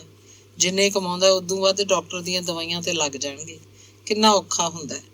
ਖੂਹ 'ਚ ਪੈ ਗਈਆਂ ਪੜ੍ਹਾਈਆਂ। ਮੁੰਡੇ ਦਾ ਨਾਸ ਮਾਰਿਆ ਪਿਆ। ਅੰਦਰੋਂ ਤਾਂ ਤਰਸੇਮ ਵੀ ਹੁਣ ਢਲ ਗਿਆ ਸੀ। ਉਹ ਵੀ ਮਹਿਸੂਸ ਕਰਦਾ, ਉਹਨੂੰ ਲੱਗਦਾ ਕਿ ਸੁਰੇਸ਼ ਹੁਣ ਅਸਲੀ ਰਾਹ ਤੇ ਆ ਗਿਆ। ਮਹੀਨਾ ਖਤਮ ਹੋਣ ਤੇ ਉਹਨੇ ਇੱਕ ਦਿਨ ਆਥਣੇ ਜੇ ਸੁਰੇਸ਼ ਨੂੰ ਪੁੱਛਿਆ, ਹੁਣ ਤਾਂ ਪਤਾ ਲੱਗ ਗਿਆ ਕਿ ਪੈਸਾ ਕੀ ਹੁੰਦਾ, ਕਿਵੇਂ ਬਣਦਾ? ਸੁਰੇਸ਼ ਮੁਸਕਰਾ ਰਿਹਾ ਸੀ। ਤੇਰੀ ਪੜ੍ਹਾਈ ਕਿਵੇਂ ਚੱਲ ਰਹੀ ਹੈ? ਦਸੰਬਰ ਟੈਸਟ 'ਚ ਮੈਂ ਸਾਰੇ ਸਬਜੈਕਟਾਂ 'ਚੋਂ ਪਾਸ ਹਾਂ, ਮੁੰਡੇ ਨੇ ਹੁੱਬ ਕੇ ਜਵਾਬ ਦਿੱਤਾ। ਹੁਣ ਫਿਰ ਬਰੈਡਾਂ ਦਾ ਕੰਮ ਬੰਦ ਕਰ ਦੇ। ਕਿਉਂ ਪਾਪਾ? ਬਸ ਤੈਨੂੰ ਦੱਸਣਾ ਸੀ ਕਿ ਪੈਸਾ ਕੀ ਹੁੰਦਾ। ਪੇਪਰਾਂ ਦੀ ਫੀਸ ਜਿਹੜੀ ਜਾਣੀ ਆ ਉਹ ਵੀ ਮੈਂ ਆਪ ਭਰੂ। ਕਿਉਂ? ਤੇਰੇ ਕੋਲ ਕਿੱਥੋਂ ਆ ਗਏ ਪੈਸੇ? ਮਾਂ ਕੋਲ ਮੇਰੇ ਪੈਸੇ ਜਮ੍ਹਾਂ ਨੇ। ਸੁਰੇਸ਼ ਦੀਆਂ ਗੱਲਾਂ ਸੁਣ ਕੇ ਤਰਸੇਮ ਅੰਦਰੋਂ ਗਦ ਸੀ। ਬੋਲਿਆ, ਨਹੀਂ ਉਹ ਪੈਸੇ ਰੱਖ, ਤੂੰ ਫੀਸ ਮੈਥੋਂ ਲੈ ਜਾ। ਸੁਰੇਸ਼ ਨੇ ਪ੍ਰੈਪ ਚੰਗੇ ਨੰਬਰਾਂ 'ਚ ਪਾਸ ਕਰ ਲਈ। ਸੈਕਿੰਡ ਡਿਵੀਜ਼ਨ ਤਾਂ ਨਹੀਂ ਬਣੀ, ਪਰ ਵਾਹਵਾ ਨੰਬਰ ਸਨ। ਤਰਸੇਮ ਖੁਸ਼ ਸੀ ਕਿ ਚਲੋ ਹੁਣ ਅੱਗੇ ਤਾਂ ਤੁਰਿਆ। ਸੁਰੇਸ਼ ਨੇ BA ਦਾ ਪਹਿਲਾ ਭਾਗ ਫਸਟ ਡਿਵੀਜ਼ਨ 'ਚ ਪਾਸ ਕੀਤਾ। ਹੁਣ ਉਹ ਸਾਈਕਲ ਉੱਤੇ ਨਹੀਂ ਜਾਂਦਾ ਸੀ, ਬੱਸ ਤੇ ਜਾਂਦਾ ਸੀ। BA 'ਚ ਦਾਖਲਾ ਲੈ ਕੇ ਉਹਨੇ ਸਾਈਕਲ ਛੱਡ ਦਿੱਤਾ ਸੀ। ਸੰਕੋਚ ਨਾਲ ਖਰਚ ਕਰਦਾ। ਉਹਨੂੰ ਮਹਿੰਗੇ ਕੱਪੜੇ ਪਹਿਨਣ ਦਾ ਬਹੁਤ ਸ਼ੌਕ ਨਹੀਂ ਸੀ, ਨਾ ਹੀ ਦੁਕਾਨਾਂ ਉੱਤੇ ਖਾਣ ਪੀਣ ਦਾ ਕੋਈ ਲਾਲਚ। ਸਾਊ ਬਣ ਕੇ ਰਹਿੰਦਾ। ਕਾਲਜ ਤੋਂ ਬਾਅਦ ਸਿੱਧਾ ਪਿੰਡ ਆਉਂਦਾ। ਗਲਤ ਮੁੰਡਿਆਂ ਨਾਲ ਉੱਠਣ ਬੈਠਣ ਨਹੀਂ ਸੀ। ਉਹਨੇ BA ਫਾਈਨਲ ਤੱਕ ਕੋਈ ਟਿਊਸ਼ਨ ਨਹੀਂ ਰੱਖੀ। ਅੰਗਰੇਜ਼ੀ ਉਹਨੂੰ ਤਰਸੇਮ ਪੜ੍ਹਾਉਂਦਾ ਰਹਿੰਦਾ ਸੀ। ਬਾਕੀ ਵਿਸ਼ਿਆਂ ਦੀਆਂ ਕਿਤਾਬਾਂ ਪੰਜਾਬੀ 'ਚ ਸਨ। ਉਹਨਾਂ ਕਿਤਾਬਾਂ ਨੂੰ ਤਰਸੇਮ ਆਪ ਵੀ ਪੜ੍ਹਦਾ ਤੇ ਸੁਰੇਸ਼ ਨੂੰ ਸਮਝਾਉਣ ਬੈਠ ਜਾਂਦਾ। ਗਾਈਡਾਂ ਵੀ ਸੁਰੇਸ਼ ਦਾ ਵੱਡਾ ਸਹਾਰਾ ਸਨ। BA ਫਾਈਨਲ 'ਚ ਵੀ ਸੁਰੇਸ਼ ਦੀ ਫਸਟ ਡਿਵੀਜ਼ਨ ਸੀ। ਅੰਗ 14। BA ਤੋਂ ਬਾਅਦ ਸੁਰੇਸ਼ ਬਾਰੇ ਸੋਚਿਆ ਗਿਆ ਕਿ ਉਹਨੂੰ ਪੰਜਾਬੀ ਯੂਨੀਵਰਸਿਟੀ ਪਟਿਆਲਾ ਦੀ ਕਿਸੇ MA 'ਚ ਦਾਖਲ ਕਰਵਾ ਦਿੱਤਾ ਜਾਏ, ਪਰ ਤਰਸੇਮ ਬੜੀ ਸ਼ਿੱਦਤ ਨਾਲ ਵਿਚਾਰ ਕਰਦਾ ਤੇ ਨਿਰਾਸ਼ ਜਿਹਾ ਹੋ ਜਾਂਦਾ। MA ਕਰਕੇ ਵੀ ਉਹ ਕੀ ਕਰੇਗਾ? ਮੁੰਡੇ ਪਹਿਲਾਂ ਹੀ MA ਕਰਕੇ ਹਰਲ ਕਰਦੇ ਵਿਹਲੇ ਤੁਰੇ ਫਿਰਦੇ ਸਨ। ਬਾਣੀਆਂ ਦਾ MA ਪਾਸ ਮੁੰਡਾ ਅਖੀਰ ਨੂੰ ਦੁਕਾਨ ਉੱਤੇ ਬਹਿ ਜਾਂਦਾ ਹੈ। ਜੱਟਾਂ ਦੇ MA ਪਾਸ ਮੁੰਡੇ ਟਰੈਕਟਰ ਚਲਾਉਂਦੇ ਆ, ਨਖਿੱਧ ਖੇਤੀ ਦਾ ਨਰਕ ਭੋਗਦੇ ਆ, ਸਗੋਂ ਪੜ੍ਹ ਲਿਖ ਕੇ ਨਿਕੰਮੇ ਹੋ ਜਾਂਦੇ ਆ। ਇਹ ਇੱਕ ਅਨਪੜ੍ਹ ਕਿਸਾਨ ਉਹਨਾਂ ਨਾਲੋਂ ਬਿਹਤਰ ਹੁੰਦਾ ਹੈ। ਕਿੰਨੇ ਹੀ ਮੁੰਡੇ MA ਕਰਕੇ ਅਖੀਰ ਨੂੰ ਕਿਸੇ ਕਾਰੋਬਾਰ 'ਚ ਪੈ ਜਾਂਦੇ ਆ। ਕੌਣ ਪੁੱਛਦਾ ਨਿਰੀ MA ਨੂੰ? MA ਤੋਂ ਬਾਅਦ ਕੋਈ ਕੋਰਸ ਵੀ ਕੀਤਾ ਤਾਂ ਨੌਕਰੀ ਕਿੱਥੇ ਧਰੀ ਪਈ ਹੈ। ਸਾਰੇ ਮਹਿਕਮਿਆਂ 'ਚ ਨੌਕਰੀਆਂ ਮੁੱਲ ਵਿਕਦੀਆਂ, ਲੱਖਾਂ ਦੇ ਭਾਅ। ਇੰਨਾ ਤੇ ਇਹੋ ਜਿਹਾ ਕੁਝ ਉਹ ਕਰ ਨਹੀਂ ਸਕਦਾ। ਕਦੇ ਤਰਸੇਮ ਦੇ ਦਿਲ 'ਚ ਆਉਂਦੀ ਕਿ ਉਹ ਸੁਰੇਸ਼ ਨੂੰ B.Ed ਕਰਵਾ ਦੇਵੇ, ਮਾਸਟਰ ਲੱਗ ਜਾਏਗਾ, ਪਰ ਕਦੋਂ ਜਾ ਕੇ ਨੌਕਰੀ ਮਿਲੇਗੀ, ਇਹ ਹਨੇਰੇ 'ਚ ਸੀ। B.Ed ਮਾਸਟਰ ਪ੍ਰਾਈਵੇਟ ਸਕੂਲਾਂ 'ਚ ਧੱਕੇ ਖਾਂਦੇ ਫਿਰਦੇ ਹਨ, ਜੋ ਉਹਨਾਂ ਨੂੰ ਬਹੁਤ ਥੋੜ੍ਹੀ ਤਨਖਾਹ ਦਿੰਦੇ ਹਨ। ਇੱਕ ਤਰ੍ਹਾਂ ਦਾ ਮਜ਼ਾਕ ਕਰਦੇ ਹਨ। ਪ੍ਰਬੰਧਕ ਕਮੇਟੀ ਵਾਲੇ ਜੁੱਤੀਆਂ ਵੀ ਚਟਾਉਂਦੇ ਹਨ। ਨਾਲੇ ਉਹ ਆਪ ਕਿੰਨੇ ਹੀ ਵਰ੍ਹਿਆਂ ਤੋਂ ਸਕੂਲ ਮਾਸਟਰ ਸੀ। ਕੀ ਹੈ ਸਕੂਲ ਮਾਸਟਰੀ ਵਿੱਚ? ਇੱਕ ਵਾਰ ਸਕੂਲ ਮਾਸਟਰ ਬਣਿਆ, ਸਾਰੀ ਉਮਰ ਸਕੂਲ ਮਾਸਟਰ ਹੀ ਰਹਿੰਦਾ। ਸਮਾਜ 'ਚ ਕੋਈ ਸਥਾਨ ਨਹੀਂ ਰਹਿ ਗਿਆ ਸਕੂਲ ਮਾਸਟਰ ਦਾ। ਉਹ ਕੁਝ ਵੀ ਫੈਸਲਾ ਨਾ ਕਰ ਸਕਿਆ ਕਿ BA ਤੋਂ ਬਾਅਦ ਸੁਰੇਸ਼ ਨੂੰ ਕਿੱਧਰ ਤੋਰਿਆ ਜਾਵੇ। ਉਹ ਸੁਰੇਸ਼ ਦੀ ਪਸੰਦ ਪੁੱਛਦਾ ਤਾਂ ਉਹ ਕੋਈ ਵੀ ਜਵਾਬ ਨਹੀਂ ਦਿੰਦਾ ਸੀ। ਉਹਦੀ ਚੁੱਪ ਦਾ ਮਤਲਬ ਸੀ ਕਿ ਉਹਨੂੰ ਆਪ ਨੂੰ ਕੁਝ ਪਤਾ ਨਹੀਂ ਸੀ ਕਿ ਉਹ ਆਪ ਕੀ ਬਣਨਾ ਚਾਹੁੰਦਾ ਹੈ। ਜਿੱਧਰ ਨੂੰ ਉਹਦਾ ਬਾਪ ਤੋਰ ਦੇਵੇਗਾ ਉਹ ਤੁਰ ਪਏਗਾ। ਉਹਨੇ ਆਪਣੇ ਕੁਝ ਸਿਆਣੇ ਮਿੱਤਰਾਂ ਕੋਲ ਗੱਲ ਕੀਤੀ। ਬੀਰਬਲ ਦਾਸ ਨੂੰ ਆਪਣੇ ਘਰ ਲਿਜਾ ਕੇ ਸਲਾਹ ਕੀਤੀ। ਹਰ ਇੱਕ ਦੀਆਂ ਵੱਖਰੀਆਂ ਸਲਾਹਾਂ ਸਨ, ਪਰ ਜਿਹੜੀਆਂ ਉਹ ਸਲਾਹਾਂ ਦਿੰਦੇ ਸਨ ਉਹਨਾਂ ਦਾ ਭਵਿੱਖ ਕੋਈ ਨਹੀਂ ਦਿਸਦਾ ਸੀ। ਭਵਿੱਖ ਤੋਂ ਭਾਵ ਨੌਕਰੀ ਕਿਧਰੇ ਨਹੀਂ ਸੀ। ਨੌਕਰੀ ਇੱਕ ਜੂਆ ਸੀ, ਇੱਕ ਲੋਟਰੀ ਸੀ, ਨਿਸ਼ਚਿਤ ਕੁਝ ਨਹੀਂ ਸੀ। ਲੋਕ ਆਪਣੇ ਮੁੰਡੇ ਕੁੜੀਆਂ ਨੂੰ ਅੰਨੀ ਦੀ ਥੇ ਅੱਗੇ ਪੜ੍ਹਾਈ ਜਾ ਰਹੇ ਸਨ। ਇੱਕ ਦਿਨ ਸਵੇਰੇ ਬਾਹਰ ਖੇਤਾਂ ਵੱਲ ਜੰਗਲ ਪਾਣੀ ਜਾਂਦਿਆਂ ਤਰਸੇਮ ਦੇ ਦਿਮਾਗ 'ਚ ਗੱਲ ਆਈ, ਕਿਉਂ ਨਾ ਕੋਈ ਆਪਣਾ ਕੰਮ ਸ਼ੁਰੂ ਕੀਤਾ ਜਾਏ। ਆਲਾ ਸਿੰਘ ਵਾਲੇ ਉਹਦਾ ਐਡਾ ਵੱਡਾ ਪਲਾਟ ਹੈ, 5 ਵਿਸਵੇ ਥਾਂ ਖਾਲੀ ਪਈ ਹੈ, ਉੱਥੇ ਜਾ ਕੇ ਡੇਅਰੀ ਫਾਰਮ ਖੋਲ੍ਹ ਲਿਆ ਜਾਏ। ਪਹਿਲਾਂ 4-5 ਮੱਝਾਂ ਤੋਂ ਕੰਮ ਸ਼ੁਰੂ ਕੀਤਾ ਜਾਏ। ਮੱਝਾਂ ਦਾ ਕੰਮ ਕਰਨ ਨੂੰ ਸੀਤਾ ਬਥੇਰੀ ਤਕੜੀ ਹੈ। ਖੇਤੀ ਦਾ ਕੰਮ ਕਰਨ ਵਾਲੇ ਘਰ ਦੀ ਧੀ ਹੈ। ਉਹ ਆਪ ਵੀ ਤਾਂ ਰਿਟਾਇਰ ਹੋਣ ਵਾਲਾ ਹੈ। ਰਿਟਾਇਰ ਹੋ ਕੇ ਘਰ ਤਾਂ ਵਿਹਲੇ ਬੈਠਿਆ ਜਾਣਾ ਨਹੀਂ। ਉਹਦੀ ਸਿਹਤ ਤਕੜੀ ਹੈ, ਕਿਸੇ ਕੰਮ 'ਚ ਪੈਣਾ ਪਏਗਾ। ਰਿਟਾਇਰ ਹੋਣ ਬਾਅਦ ਜਿਹੜਾ ਬੰਦਾ ਵਿਹਲਾ ਰਹਿੰਦਾ ਹੈ ਉਹ ਛੇਤੀ ਮਰ ਜਾਂਦਾ ਹੈ। ਉਹ ਛੇਤੀ ਨਹੀਂ ਮਰਨਾ ਚਾਹੇਗਾ। ਉਹਨੇ ਆਪਣੇ ਮੁੰਡੇ ਸੁਰੇਸ਼ ਨੂੰ ਕੁਝ ਬਣਿਆ ਦੇਖਣਾ ਹੈ। ਪਲਾਟ ਦੀ ਇੱਕ ਬਾਹੀ 60 ਫੁੱਟ ਲੰਬੀ ਸੀ। 40 ਫੁੱਟ ਲੰਬਾਈ 'ਚ ਉਹਨੇ 10 ਫੁੱਟ ਚੌੜੇ ਸ਼ੈੱਡ ਛੱਤ ਦਿੱਤੇ। ਇੱਟ ਬਾਲੇ ਦੀ ਛੱਤ ਪਾਈ। ਉੱਥੇ ਸ਼ੈੱਡਾਂ ਦਾ ਕੰਮ ਸ਼ੁਰੂ ਕਰਦਿਆਂ ਹੀ ਉਹਨੇ ਕਿਰਾਏਦਾਰਾਂ ਨੂੰ ਆਖ ਦਿੱਤਾ ਸੀ ਕਿ ਉਹ 1 ਮਹੀਨੇ ਦੇ ਅੰਦਰ ਅੰਦਰ ਮਕਾਨ ਖਾਲੀ ਕਰ ਦੇਵੇ। ਉਹਨਾਂ ਨੇ ਪਿੰਡੋਂ ਆ ਕੇ ਆਪ ਇੱਥੇ ਰਿਹਾਇਸ਼ ਸ਼ੁਰੂ ਕਰਨੀ ਹੈ। ਕਿਰਾਏਦਾਰ ਉਹਦਾ ਵਾਕਫਕਾਰ ਹੀ ਸੀ। ਉਹ ਕਿਸੇ ਝਗੜੇ 'ਚ ਨਹੀਂ ਪਿਆ। ਮਹੀਨਾ 1.5 ਮਹੀਨਾ ਲਾ ਕੇ ਉਹਨੇ ਹੋਰ ਮਕਾਨ ਲੱਭ ਲਿਆ। ਸ਼ੈੱਡਾਂ ਦੇ ਨਾਲ ਹੀ 20 ਫੁੱਟ ਥਾਂ 'ਚ ਇੱਕ ਵੱਡਾ ਕੋਠਾ ਛੱਤ ਦਿੱਤਾ। ਉਹ ਤੂੜੀ ਰੱਖਣ ਲਈ ਸੀ। ਕੋਠੇ ਦੇ ਨਾਲ ਹੀ 2 ਕਮਰੇ ਬਣਾ ਦਿੱਤੇ। ਇੱਕ ਕਮਰਾ ਆਪਣੇ ਬੈਠਣ ਉੱਠਣ ਲਈ, ਇੱਕ ਕਮਰਾ ਨੌਕਰ ਦੀ ਰਿਹਾਇਸ਼ ਲਈ। ਖਾਲੀ ਪਲਾਟ ਦੇ ਐਨ ਵਿਚਕਾਰ ਜੇ ਖੇਲ ਬਣਾਈ ਤੇ ਇੱਕ ਸਿਰੇ ਉੱਤੇ ਪਾਣੀ ਦੀ ਟੂਟੀ ਫਿੱਟ ਕਰਾ ਲਈ। ਸ਼ਹਿਰ ਦੇ ਇਸ ਪਾਸੇ ਹੁਣ ਕਾਫੀ ਆਬਾਦੀ ਹੋ ਗਈ। ਪਾਣੀ ਤੇ ਬਿਜਲੀ ਦੀ ਸਹੂਲਤ ਆਮ ਸੀ, ਬਸ ਇੱਕ ਸੀਵਰੇਜ ਇੱਥੇ ਤੱਕ ਨਹੀਂ ਆਇਆ ਸੀ। ਸਭ ਕੁਝ ਮੁਕੰਮਲ ਕਰਕੇ ਉਹ ਟਰੱਕ ਵਿੱਚ ਪਿੰਡ ਦਾ ਸਾਰਾ ਸਮਾਨ ਚੁੱਕ ਲਿਆਇਆ। ਸ਼ਹਿਰ ਦੀ ਆਪਣੀ ਕੋਠੀ 'ਚ ਰਿਹਾਇਸ਼ ਕਰ ਲਈ। ਸੁਰੇਸ਼ ਨੂੰ ਉਹ ਨਾਲ ਦੀ ਨਾਲ ਹਦਾਇਤਾਂ ਜਿਹੀਆਂ ਦਿੰਦਾ ਰਹਿੰਦਾ ਸੀ। ਉਹਦਾ ਹੌਸਲਾ ਕਾਇਮ ਕਰਦਾ ਕਿ ਡੈਰੀ ਦੇ ਕੰਮ 'ਚ ਬਹੁਤ ਲਾਭ ਹੈ। ਭੱਠਲਾਂ ਦੇ ਕਿੰਨੇ ਹੀ ਬਾਹਮਣ ਪਰਿਵਾਰ ਇੱਥੇ ਆ ਕੇ ਮੱਝਾਂ ਦਾ ਕੰਮ ਕਰਨ ਲੱਗੇ। 30-30, 40-40 ਮੱਝਾਂ ਹਨ। ਹੁਣ ਲੱਖਾਂ 'ਚ ਖੇਡਦੇ ਹਨ। ਸ਼ਹਿਰ 'ਚ ਪਲਾਟ ਲੈ ਕੇ ਧਰੀ ਜਾਂਦੇ ਹਨ। ਇਸ ਕੰਮ 'ਚ ਬਰਕਤ ਬਹੁਤ ਹੈ। ਮਨੁੱਖ ਲਈ ਦੁੱਧ ਇੱਕ ਜ਼ਰੂਰੀ ਚੀਜ਼ ਹੈ। ਜ਼ਰੂਰੀ ਚੀਜ਼ ਦਾ ਵਪਾਰ ਘਾਟੇ ਵਾਲਾ ਸੌਦਾ ਨਹੀਂ ਹੁੰਦਾ। ਹਾਂ, ਮਿਹਨਤ ਜ਼ਰੂਰ ਕਰਨੀ ਪੈਂਦੀ ਹੈ।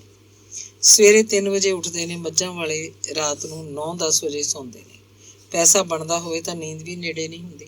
ਨਾਲੇ ਜਦੋਂ ਪੂਰੀ ਚੜ੍ਹਾਈ ਹੋਵੇ ਫੇਰ ਤਾਂ ਸਾਰਾ ਕੰਮ ਨੌਕਰ ਚਾਕਰ ਹੀ ਕਰਦੇ ਆ। ਆਪ ਤਾਂ ਬਸ ਨਿਗਰਾਨੀ ਹੈ। ਨੌਕਰ ਬਥੇਰੇ ਭਈਏ ਮਿਲ ਜਾਣਗੇ। ਉਹਨਾਂ ਦਿਨਾਂ 'ਚ ਹੀ ਧਨੌਲੇ ਦੀ ਮੰਡੀ ਲੱਗੀ। ਧਨੌਲਾ ਮੰਡੀ ਮੱਝਾਂ ਦੇ ਵਪਾਰ ਲਈ ਮਾਲਵੇ ਦੀ ਮਸ਼ਹੂਰ ਮੰਡੀ ਸੀ। ਦੂਰ ਦੂਰ ਤੋਂ ਵਪਾਰੀ ਆਉਂਦਾ।